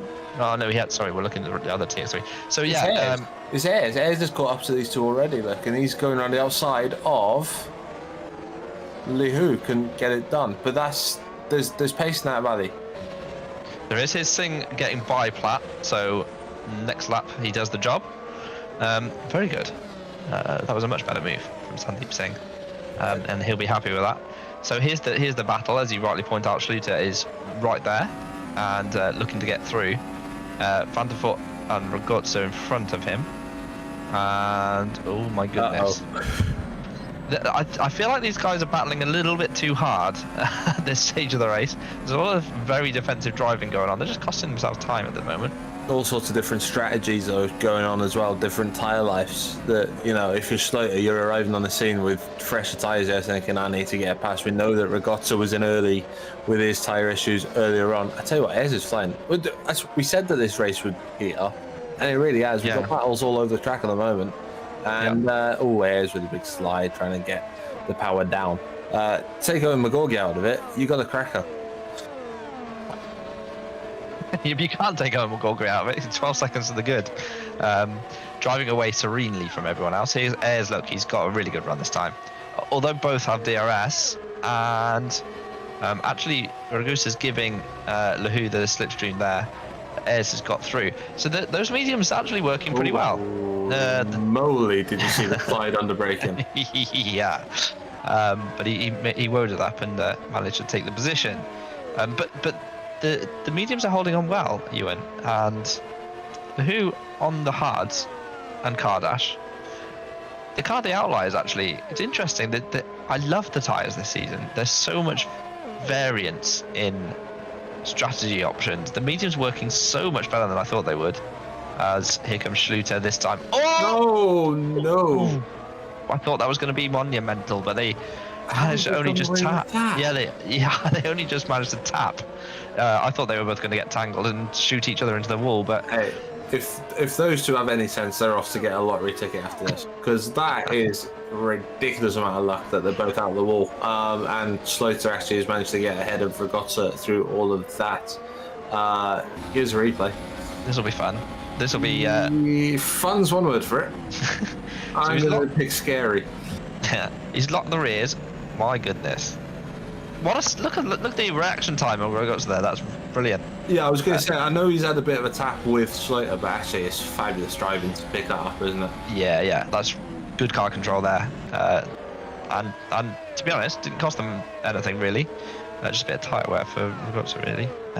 So yeah, watch Lahu. I know he's not famed for being amazing on tyres, but he should have the advantage at this stage of the race in comparison to the three in front of him. We know that Michael Ayres pitted late compared to his rivals. Look at the speed he's got. Look, he could have gone flat if he wanted to, and he didn't. So that's biding his time. We know he's got fresher tyres at the moment. Now, whether he's using that up and he'll pit at a similar time to his rivals in the next round of stops remains to be seen. But, you know, we said that undercut proved pretty big during the first round of stops, but are you trading that off for the pace that Michael Ayres has shown at the moment, or do you need the track position to start with? Because it's taken Michael a bit of a while to get to Ragazza and Alejo. There goes Schluter with the freshest tyres of them all into P10. Fabulous drive from the back of the grid. Yeah, he's massively improved his grid position and driven very, very well actually, as he did at Australia. He was competitive there also. I like to watch Schluter drive. He's driven well, but it's a shame for the championship that we don't have Toby here this evening, to be honest. Yeah, no, totally agree. But I mean, what a third driver if he's putting in performances like this. Like I said, I know there was the incident in Australia, but he still recovered and got points for the team, and that's the main thing. And again, you know, coming in, no qualifying, likely only testing for practice rather than practice before the event. No qualifying, didn't do warm up, jumps in, starts at the back, negotiates all the trouble, up 14 places so far, just over halfway through.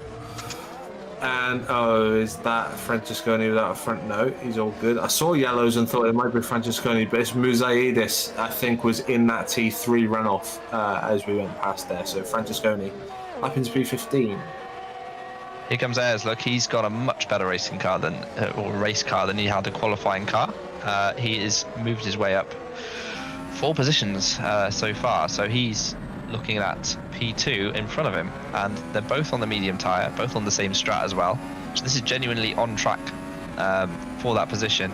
We're looking at the kind of second round of pit stops in a lap or two. So keep an eye out for people boxing for either another set of mediums or potentially going to the end on the hards. Is a little replay of what we just saw. Oh, this is Mercedes. I'm expecting turn 3 runoff. We've got turn 3 runoff. Yeah, but how did he lose his wing? He didn't lose his wing. He didn't. He just lost time. I think he's just had a bit of a moment on the brakes and decided, do you know what? Run off and a 3-pointer or a nice little spin turn as he actually did was better than the barrier. But his teammate is flying. That car's come alive, especially since the first set of pit stops. Interesting to see what happens now. Ayres should be able to pit onto another set of mediums when he pits because he pitted later. What can the others do? Can they go mediums from now? I mean, fuel's running down. Well, theoretically, Ayres has only done 11 laps on those tyres, so he could easily do another set of softs to the end, to be fair. So the tyres are just hanging on much better than I thought they would. As the race goes on. Mediums with the pace he's got, though, surely. I mean, look at it. He should fly past Ragusa now into P2. He did a 12-lap opening stint. There you go. Now he's only done 11. On the inside of Ragusa, look down into turn 1. That's a very easy move. Yeah, isn't it? P2, yeah. That was there was no fight there from Ragusa at all. He just accepted his fate. Lahu's driving excellently, by the way, and is definitely in contention right here for a podium. But these four, they're so far back at McGorgy. 16 seconds now. The impressive thing about McGorgy is just the relentlessness of these lap times. Quite frankly, the consistency with no mistake, driving on his own. Could go a bit idle, thinking about what he's having for dinner. Yeah, he just outstanding, isn't it? And you can see why he's 1-2 and come second in the first 3 races. Here's Remco de Zeeuw, first then of the front runners to pit again, also Regatta into the pits. There he goes, and he's onto the hards. So they aren't confident of getting to the end on mediums from here. Be 18 laps, so actually that makes a load of sense. So if you want to get mediums to the end of the race, you probably want to go another 3 laps at the very least before pitting. Yeah. Yes. Well, where are we? 17 laps to the end. Ayres has done 12. So yeah, exactly. 2 or 3 laps. And yeah, you're exactly right. 2 or 3 laps before they box again for mediums. I'm amazed at how well the tyres are holding on as the race has gone on, because those softs are dead after 10 laps. And we saw that for some people, but McGorgy was able to stretch them all the way to lap 12. He's going to have the possibility of going to softs in the end. Okay, there you go, Ragusa goes. Right, so this will be, because Ragusa was in early, wasn't he? Lap 9 he was in. He's done 15 laps on those tyres. He's got to do 16 to the end on presumably another set of mediums. I doubt he'll go hards from here. There's only 1 extra lap, but we'll see.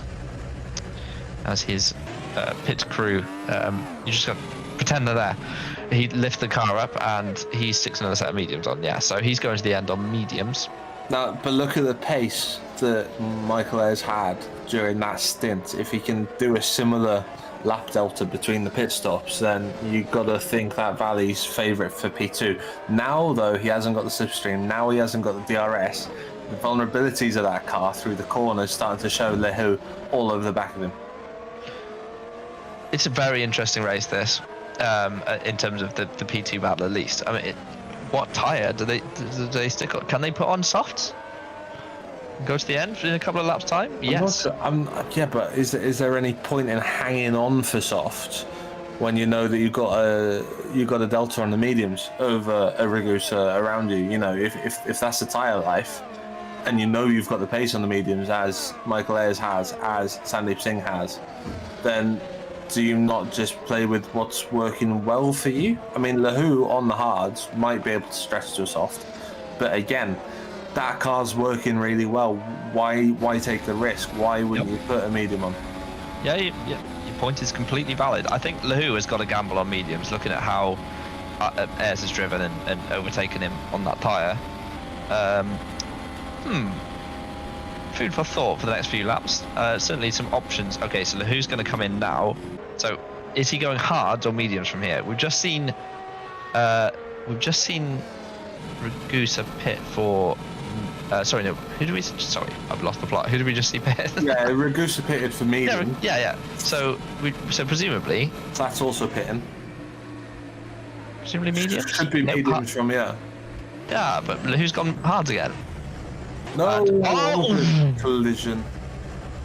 Dylan. Sort of sums up Plaque's race, really, doesn't it? Just sort of nothing's quite worked. Nothing's been a disaster, but nothing's quite worked. He just hasn't had the pace, has he, that he had in quali. Kept it out the wall though.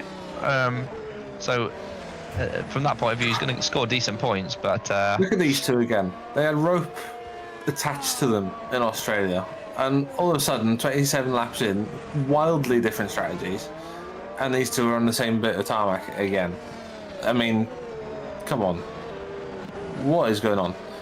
Michael Ayres, you think another lap, 2 laps, maybe even 3. Sandeep Singh went even further, didn't he, on his soft tyres? So actually, these two will be racing for a couple of laps before they pit. This could get really interesting between these two.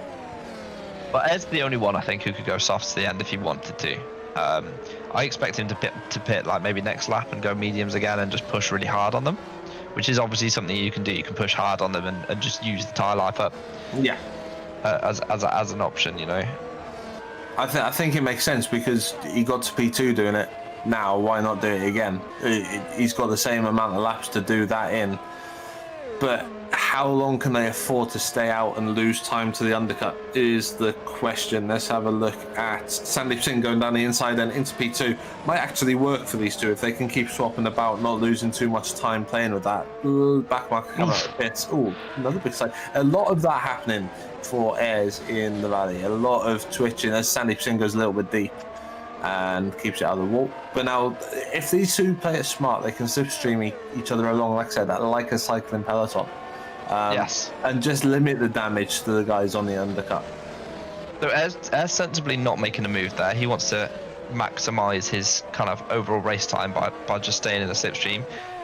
Here's Lahu on the hard, Ragusa on the medium. So, well, I say that. No, Lahu's on the mediums as well. I think they're all on the mediums now. I think the only one that was on the hards was yeah, you're right. Ragozza. Yeah, you're right. Lahu on the mediums, as you allude to. So he's done a long middle stint now on mediums. Obviously feels like other people on mediums, the mediums working better. He's changed his strat, which makes sense. Yeah. I don't know what the strat's going to be in Super League in 2 days' time, by the way. It's a 20% longer race, but the tyres are the same in terms of strategy for this one. So I'm already thinking about that. 6 stop. Yeah, I know, yeah. But the mediums, oh my goodness. Oh my lord. Okay, so Ayres has used enough of that tyre. I would say he's going to come in. Yeah, he's got no rears left, so he's going to come in. I would say this lap. That looks like he's hit the cliff, to be honest. Yeah. So that would be a lot of pushing to get up into the top 3, wasn't it? And it's just starting to bite back at him. So where's he going to come out in comparison to his rivals? Is the question. Or he's going to carry on. That's interesting. That's very interesting. Because he dropped out of the DRS. I wonder though how much of that was tyre life and whether it's just overheating the tyre now rather than wearing the tyre. Why did he not come in there? He's just had 3 big slides, lost a whole bunch of time to Singh. He's like a second loss on that last lap, if not more. Why is he not boxed? There's only 13 laps left of the race. I wonder whether they've had a look at. Oh, Schluter, look, he's missing his front wing. Oh no, that's such a shame because he was doing such a good job. So bad news for TX3, good news for TX3. Ragusa following Lahu past Hagopom, who's on a different strategy, and that releases those two, so that helps the undercut as well on Ayres and Singh. Poom's on the strategy where he's probably got a box again, and he's probably got to go soft. Right, what happened here? Okay, sideways in the braking zone. Yep. Oh, that's a big one actually. He's got away with that, not losing a wheel. I said it in the warm-up session because it's a downhill weird braking zone. In fact, I think it might just be got on the curb as well. Yeah, I think it might be curb actually, that one. That's such a shame, isn't it? Real shame. Lucky he squared it up before he hit the barrier so that he can go and get. I mean, he's still in the points. That's the bright side. So every little helps, I guess.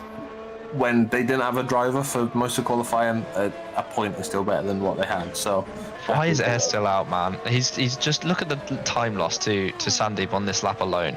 Yeah, he's got a pit. He's got a box. He should have boxed last lap. He's got a pit. Yeah. He's like just lost another second to his rival there, and he's not going to make it back. No, well, he's got I mean, I don't know. He might, but he's got 12 laps to the end. Presumably, going to do softs. Because there's the Who and Ragusa already coming down the straight. Yeah. And he's only just going up on the jacks, so that's a lot of time to make up. They're going into turn 1 now, so he'll beat Platt out though. Yeah. McGorgy's got a whole pit stop in hand now, by the way. That's how dominant he's been. Oh yeah, utterly bonkers. What a performance. He's been best part of a second lap faster than everyone else the whole race. But I can't explain that. There's great performances, but it's out of this world. Do you know what? It's Liam Duval-esque from 2020. 2020. It was 2020 when Duval won 10 on a spin, wasn't it? Just nobody can touch him. It's special. The only problem is that you don't see a lot of him when he does that, which is a shame. But when you decide, there he is. You have a nice little quiet run in there, Owen. You keep doing what you're doing. All of the battles going on behind you. Don't you worry about it. In comes McCorkey. He has been imperious. He's going to stick a set of softs on and try and go for fastest lap here as well, I'd imagine. Just to make it a full house, and it would be pretty much a full house, to be honest. I don't know if he's led every lap. What's it called? A grand slam, isn't it? If you lead every lap as well. Yeah, here we go. Soft tyres, so he's going to give fastest lap a go as well. I see no reason why he wouldn't be able to do that. Singh's also boxed. This time, far enough back of his teammate for that to work.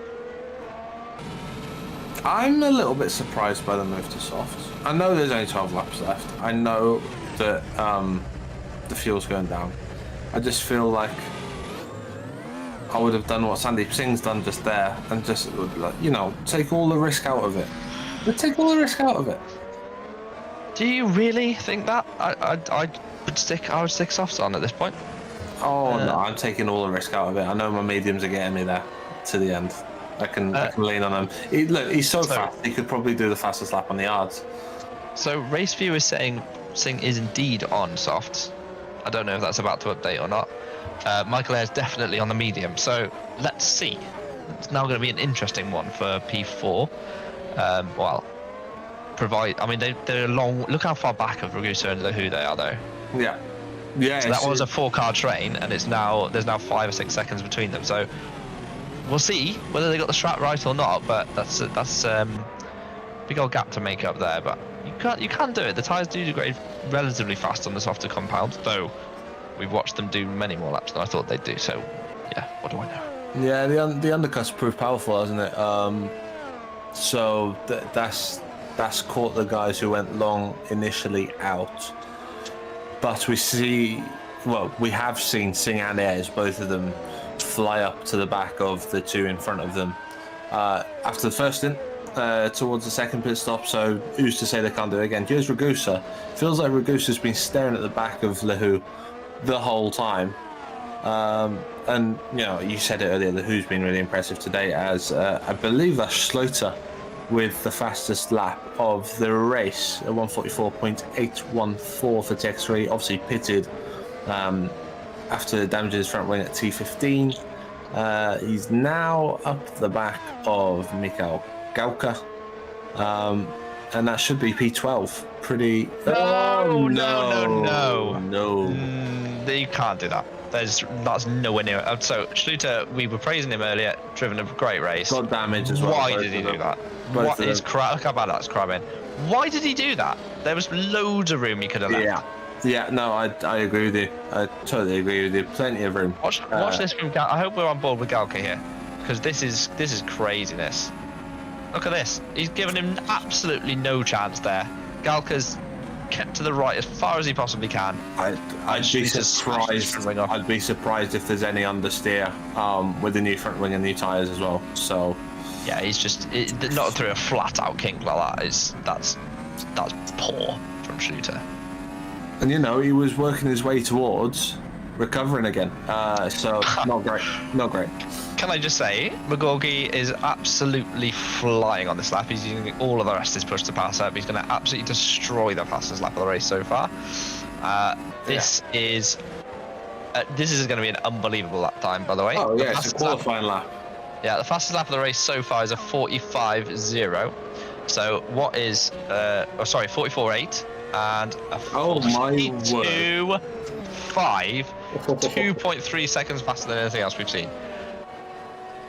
Okay, Owen has absolutely destroyed everyone this round. It was pretty convincing at Australia. Imola was tight to an extent, and he was very close to taking the victory at Bahrain. This has been a demolition. Right, now then, Owen, calm down. You've got the win. You've got the fastest lap. Don't just. He's almost got another pit. He's almost got a pit stop in hand. He can almost have another go. It's been insane. Frankly, not very often do you get this kind of domination. Bear in mind, at no point has he had a slipstream, has he had DRS, has he, all the guys are gaining so much down this straight with slipstream DRS.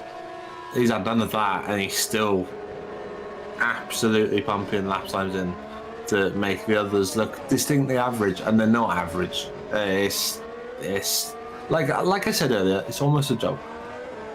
It's like someone's come in and is telling a really funny joke, and I'm shocked. Anyway, Schlichter still P12. How is he carried on with the car sideways like that? It's going to be very. Look at the crabbing. It's going to be extremely difficult to drive that. Look at this. Look at the steering angle he's putting on that, and it's not just out of alignment. It's pulling. Look, it's pulling to the left. So that's going to be very difficult to keep out the wall for the rain. He's better off almost bashing the left side of the car as well. I was going to say it's going the wrong way for the circuit as well. Yeah. You probably want it crabbing the other way, make it easier for you to turn into, because there's more left-handers than right-handers. So you actually can. This is something you can do. You can slightly correct a misalignment in R Factor 2. But you're luck of the draw, really. It's kind of randomised as to which direction your car will be knocked out of balance. His Ragusa catching Lahu, who, by the way, I'm going to start telling people that they're rubbish before every race because they end up finishing on the podium. Lahu is... Oh, actually, did Platt finish on the podium in the last round? Yeah, he did. He was P3. So, so Lahu, look at this. I said he might pick up some damage and whatever. P2. What a drive. Oh, people's champion. I'm going to be told off. Yeah, you've gone 9 laps early as well, mind. I mean, if there's one thing you should have learned by now, is that you wait until the last lap before you say, what a drive. Yeah, he's been great. Ragusa as well, my pick for the podium from down in P5. He's done a good job. Singh, really, really good job on that strategy. And they are closing in pretty quickly as well, Singh and Michael Ez. They are, 2.5 seconds down now? Pretty close. Yep. So that is flying down. Still got plenty of time to go for that to change as well. So if these guys are struggling, I wonder if they're just, after what happened in the second stint, I wonder if they are just keeping a bit of tyres to themselves, ready for an onslaught at the end. It might even be the Ragusa's looking after his tyre. Oh, no, he's not. Oh. I thought he was going to lose a wing there. He got squirrely. It's almost like he locked up, got squirrely, jumped over the curb a little bit awkwardly. Okay, I'd like to see if his wheel's straight, because that looked that was so close to being disaster there. I mean, he obviously tapped the wall, so he's turned in, he's got squirrely, turned out the corner. A fraction got away with it. Speed. Yeah, he's got away with it though. It's like relatively straight. You're right, exactly right. Fraction too much speed. He's kind of left the braking a bit late. He's clearly pushing hard. So yeah, so that's given Nahu a bit of a break, and I think that's, exactly what Nahu needs.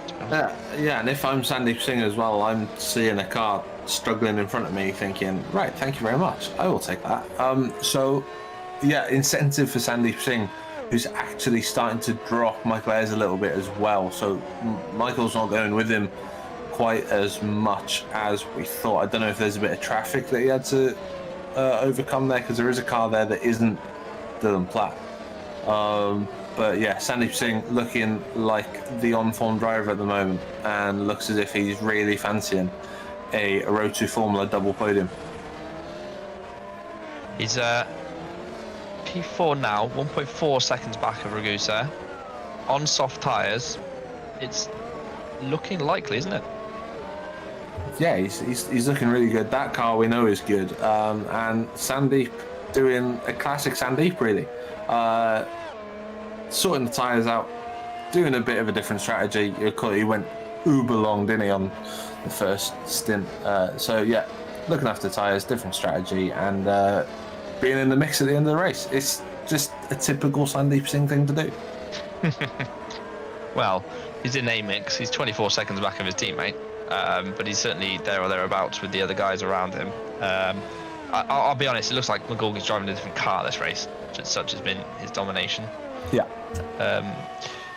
Particularly because we know Singh's a good driver, and he's definitely not 24 seconds over a race of this length slower than Gorgie. So Gorgie's just insane. You said it earlier as well. The car just looks so much more planted under traction, under turning. Just something about it looks perfect. Yep. We have a little scrap here going on. Schluter looks like he's got by Karashevin. And has moved his way back up into.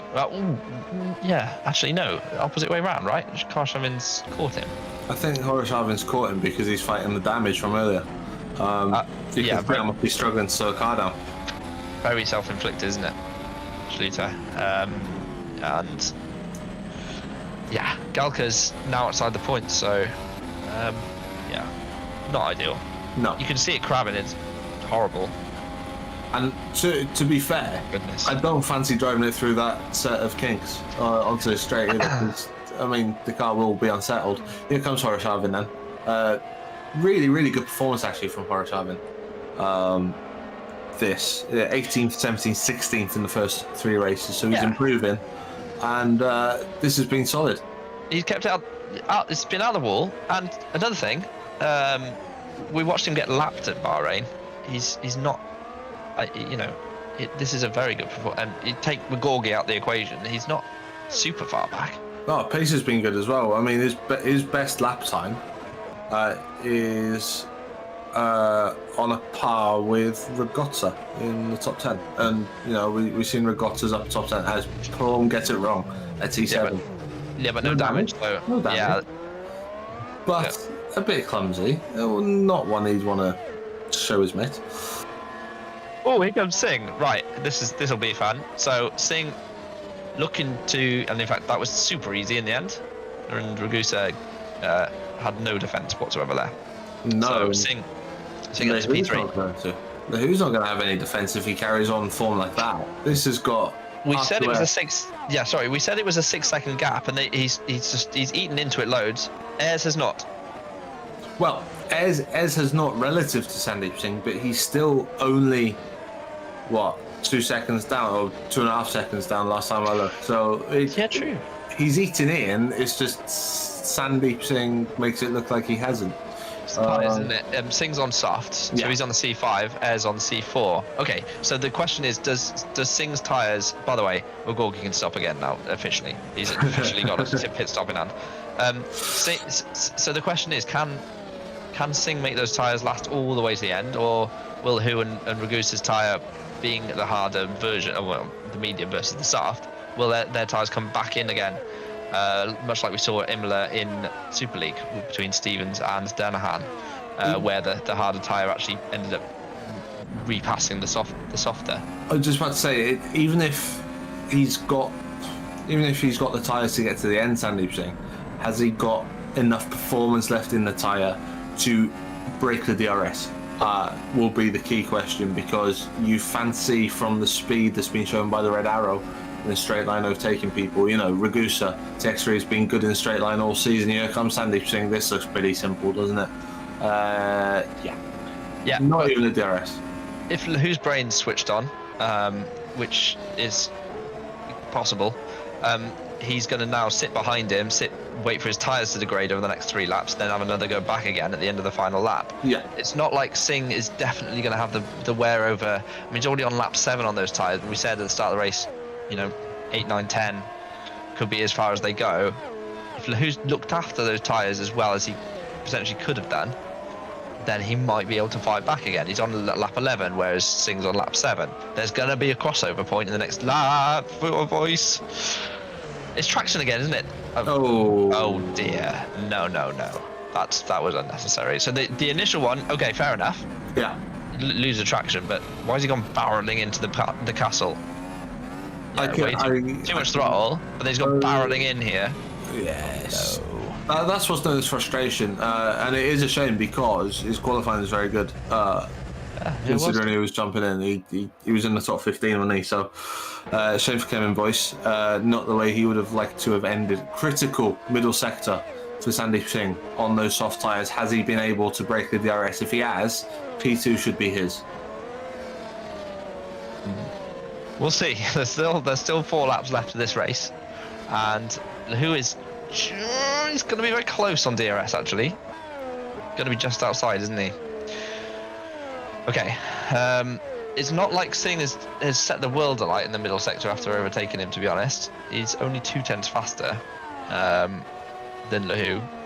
That crossover's coming back again. You know, mark my words. This doesn't necessarily. What did you say, Szymon? He's outside DRS. Yeah. So he didn't pick up DRS. So, yeah, but it will come back towards Alex over the next couple of laps.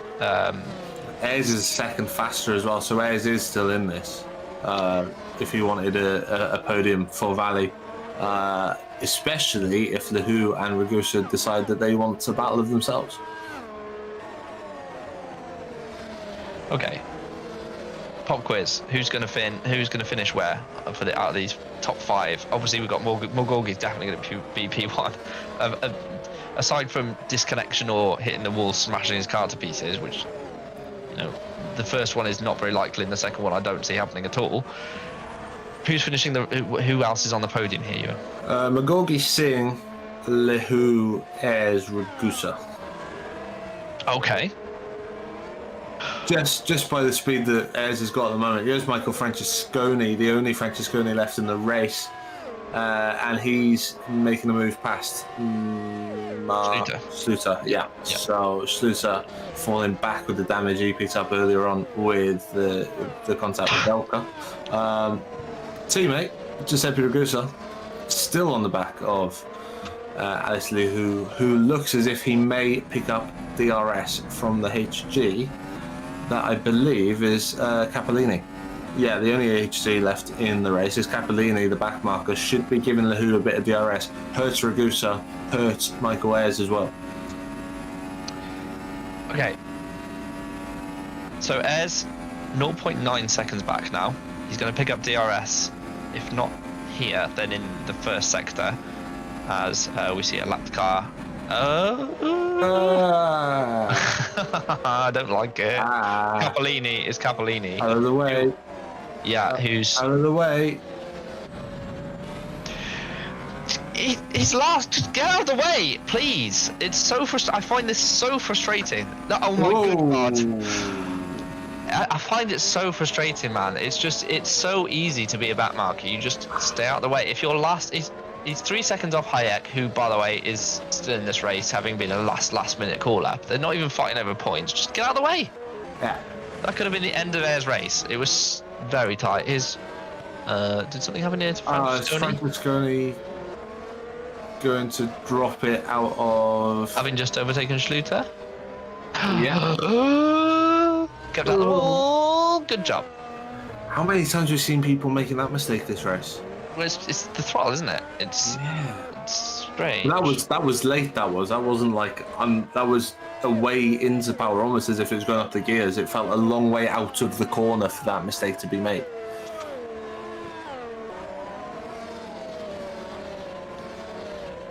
Okay, so back we go towards the front of the field. So who 2.4 back as Singh? I think Singh might have done it. You know, I think you were right.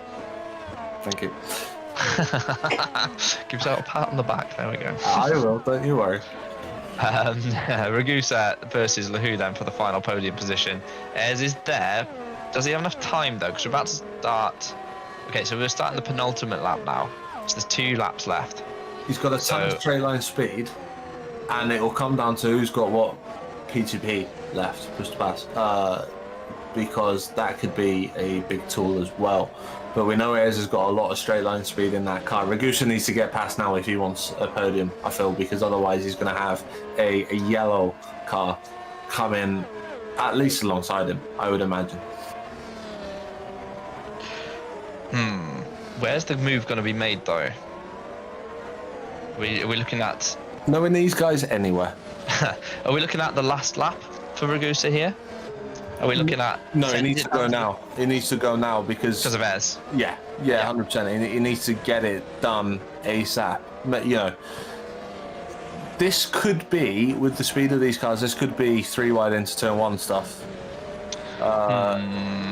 That's a brave call. I know. It could be, though. It could be. You're absolutely because we right. know how fast that valley is in the straight line. The thing with the Ragusa is he doesn't seem to be able to hook it up through this middle sector, through turn 15 and 16, to get close enough to Lehu by the time he can use the straight line advantage he's got with the DRS and the slipstream down the main straight. That's been his problem for the last 10 laps or so. Yeah, absolutely right. Again, look at that. Look at the time he's losing down into T15, and again, he's just, you feel he's just hanging on through turn 16. So if Ez can get through now, then that makes it interesting knowing what the straight line difference is on the last lap between Lehu and Ez. Well, Ez definitely does have a straight line advantage. We saw that in quali.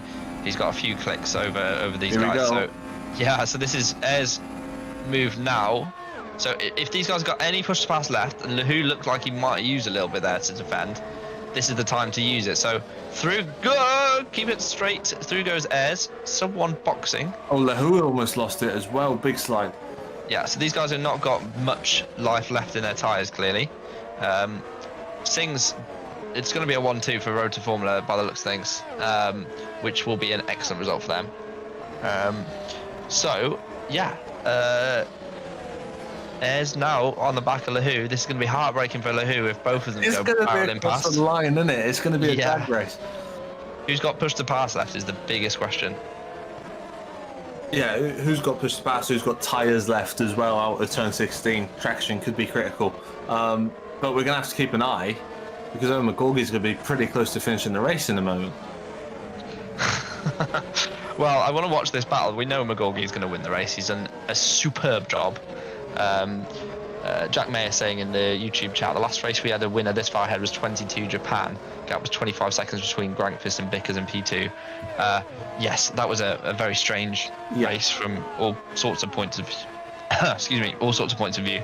This one, a nice simple dry race. This is pure performance that's won this one for McGorgy. He's going to come across the line momentarily. Here he comes, weaving his way across the line. Superb job from Owen McGorgy. Let's head back to Lehu though, see what happens here. So that who's got push to pass? It's going to be tight. It's going to be very tight. Ed is all over the back of him. He's going to have a little bit of DRS as well. Out they come out the last proper corner. Side by side, he's going to have the DRS. No! And they're in the wall, both are in the wall. Lehu's binned it on the last lap. Has he got any tyres left? They looked like there was a tyre bouncing down the road. No, it was just debris. Oh no, Alex. Why did you do this? Seppi Ragusa, the luckiest man in Azerbaijan. Oh my goodness. I have a feeling that was all Lehu as well. I'm going to watch this on board and I have a feeling he just got desperate and turned across. I'm hoping too early trying to get back in the slipstream. I'm hoping it's a convergence rather than one or the other. Do you know what? No, do you know what? Can we see that on board from Lehu? We'll go through the finishing order in a second. That looked like a tyre, by the way. That one there, bouncing down the road, but I wasn't paying much attention to that. I was watching Lehu. Oh God, the rejoin as well. He must be furious. Can we just see this on board as well? Yeah, here we go. So through the kink, we. Oh no, yeah, Lehu's straightening there for no reason.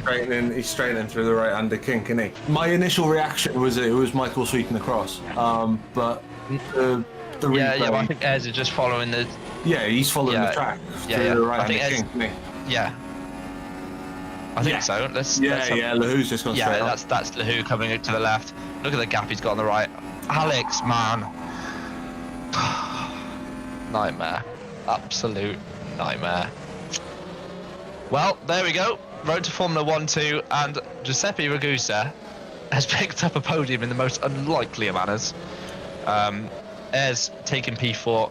Frankly, I think the stewards will take a dim view of that one. I think so too. Shame, because we're going to have 3 cars coming across the line together. There was absolutely no doubt about it, because the Who was about to pick the slipstream straight back up. And you had Ragusa coming with the DRS as well, so real shame. But we said that the race was going to come alive, and it really did, didn't it? It really did. That was, last lap Larry, wasn't it? But take nothing away from this man. We didn't give him enough on the last lap, really. What a superstar Ewan McGorgy's been today. Pole, fastest lap, race win. I mean, he led basically every lap. Nothing more to say, really. No, it was magic, wasn't it? Like I said, I've never seen a car look so perfect on the track. It just looked like it would do exactly what he wanted to do. So absolutely outstanding. Road to Formula 1-2, Ewan McGorgy ahead of Sandeep Singh. Giuseppe Ragusa, as we saw, lucking his way into P3 really in the end, ahead of Michael Ayres, who managed to hold on to P4. And to be honest, anything less would have been a travesty. Dylan Platt, P5, Alex Zahu, gutting way to finish what looked like it was going to be a podium for so long. Red Arrow, P6, Hager Pum, P7, Dimon Kardash, the first of the Gallery 82s, both of them in the top 10, got to P10. Tom van der Voort, the drag racing in the sandwich, great result for drag racing. Remco de Zeu, Fusion, the top of the Fusions, no limbs fouled today, of course. Dominic Horace-Harvin, shout out, brilliant effort from Horace-Harvin to be P12. Michael Francesconi, issues all the way through the race, P13. Mark Schleiter, again, issues as well, as the stand-in for TX3, P14. Zaidis went off at T3, but recovered for P15. Mikhail Galka, probably unlucky not to get points after an incident. Ben Willis, Yaroslav Hayek, shout out as well for standing in at late notice and bringing the car home with no warm-up at all.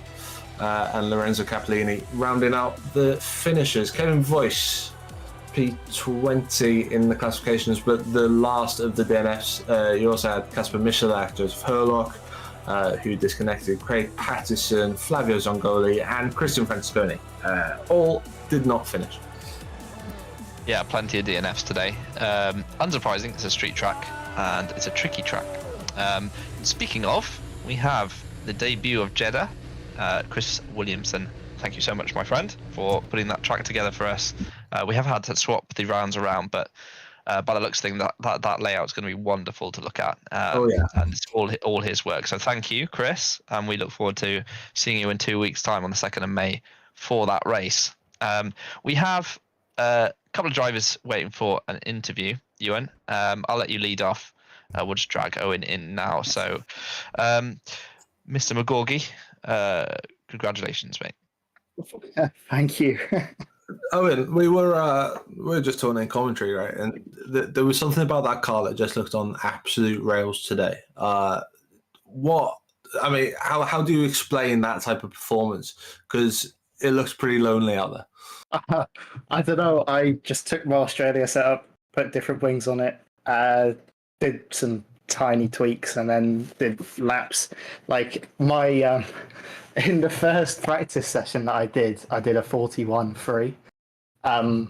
So it was quicker than the pole that I had today, and that was on less grip. So I don't know. I'm surprised that there was such a massive gap. Like I'm just confused, really. Oh, and you honestly looked like you were driving a different car today. It was so imperious. Excuse me. Your championship rivals nowhere near today. Some of them missing. It's got to be you got to be feeling good about today.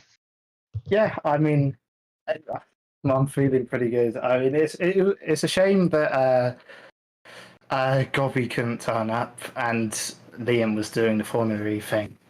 So the closest person was Dylan in quali, and I guess Sandeep in the race. Sandeep should have got P2 in quali, but he decided to bottle it. I mean, in quali, I didn't exactly put my best laps together. I think I went like 2 tenths quicker in the practice session beforehand.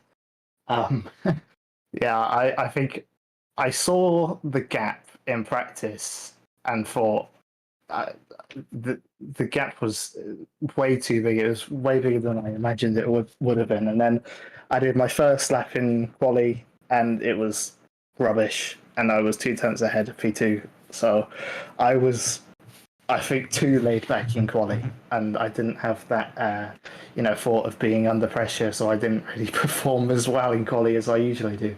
But in the race, it was just driving the same lap over and over again, trying not to hit any walls like I was in practice, and I had no damage throughout.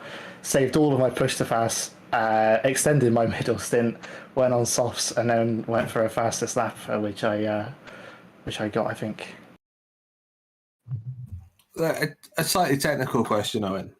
So forgive me, but we saw some drivers, some cars were fast in qualifying, slow in a race. Some were struggling in qualifying, but then really came alive in the race. How did you find a way to make that car? I know you said you just took the Australia setup, but I mean, you did a similar thing in Australia as well. How do you find a car that works in both formats, especially when you've got tyres that behave like they do?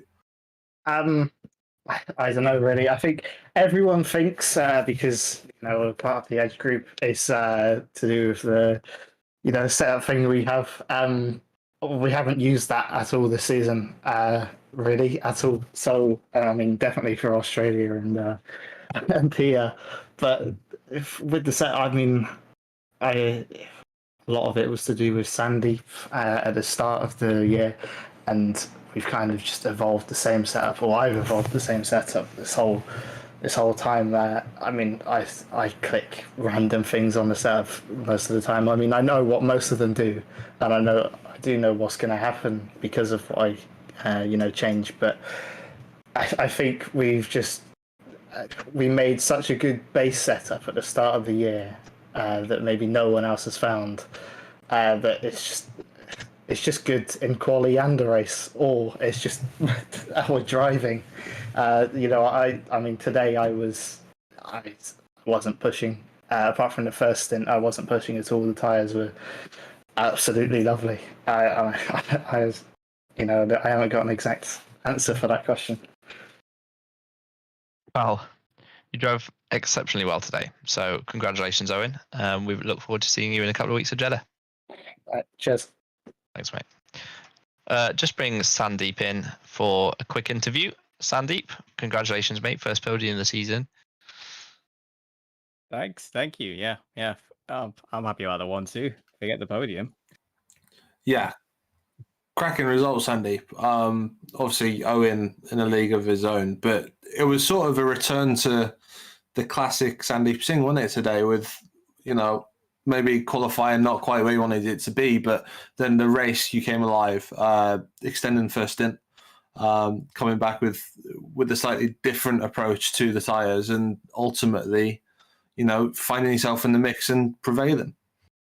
Yeah, I mean, I didn't get my qualifying together today. I was like, my banker lap was my only lap, basically. I was like 4 tenths off my PB. But then, like, in the race, I was pretty relaxed about where I was. I mean, I did lose a place on the start, and I did take a whack on the rear wing, but this time I actually made it through turn 1. And then I just settled into a rhythm. I knew the guys ahead of me wouldn't have my race pace or tire wear, so I just let them fall away. And then, I mean, the plan always was to do soft, medium, soft. It was the better strategy for me. I never liked the hard tires in practice, so the C3s, and then I didn't like the C4s either. I just preferred the softs, so I just wanted to make sure I spent majority of my race on those tires and made it work for myself. Well, what I would say is you've got a bit of work to do to catch back up to Owen pace-wise. How are you going to do that? Because he was 20 seconds back of him at the end of the race. That's fine. He's my teammate. He can win all the races. We'll win the constructors then. Yeah. But what is it that makes him so quick in comparison? Because you're a quick driver. Yeah, I mean, you know him from last year when he was fighting Tom Stevens. Like, he's probably one of the fastest guy in GPV over one lap.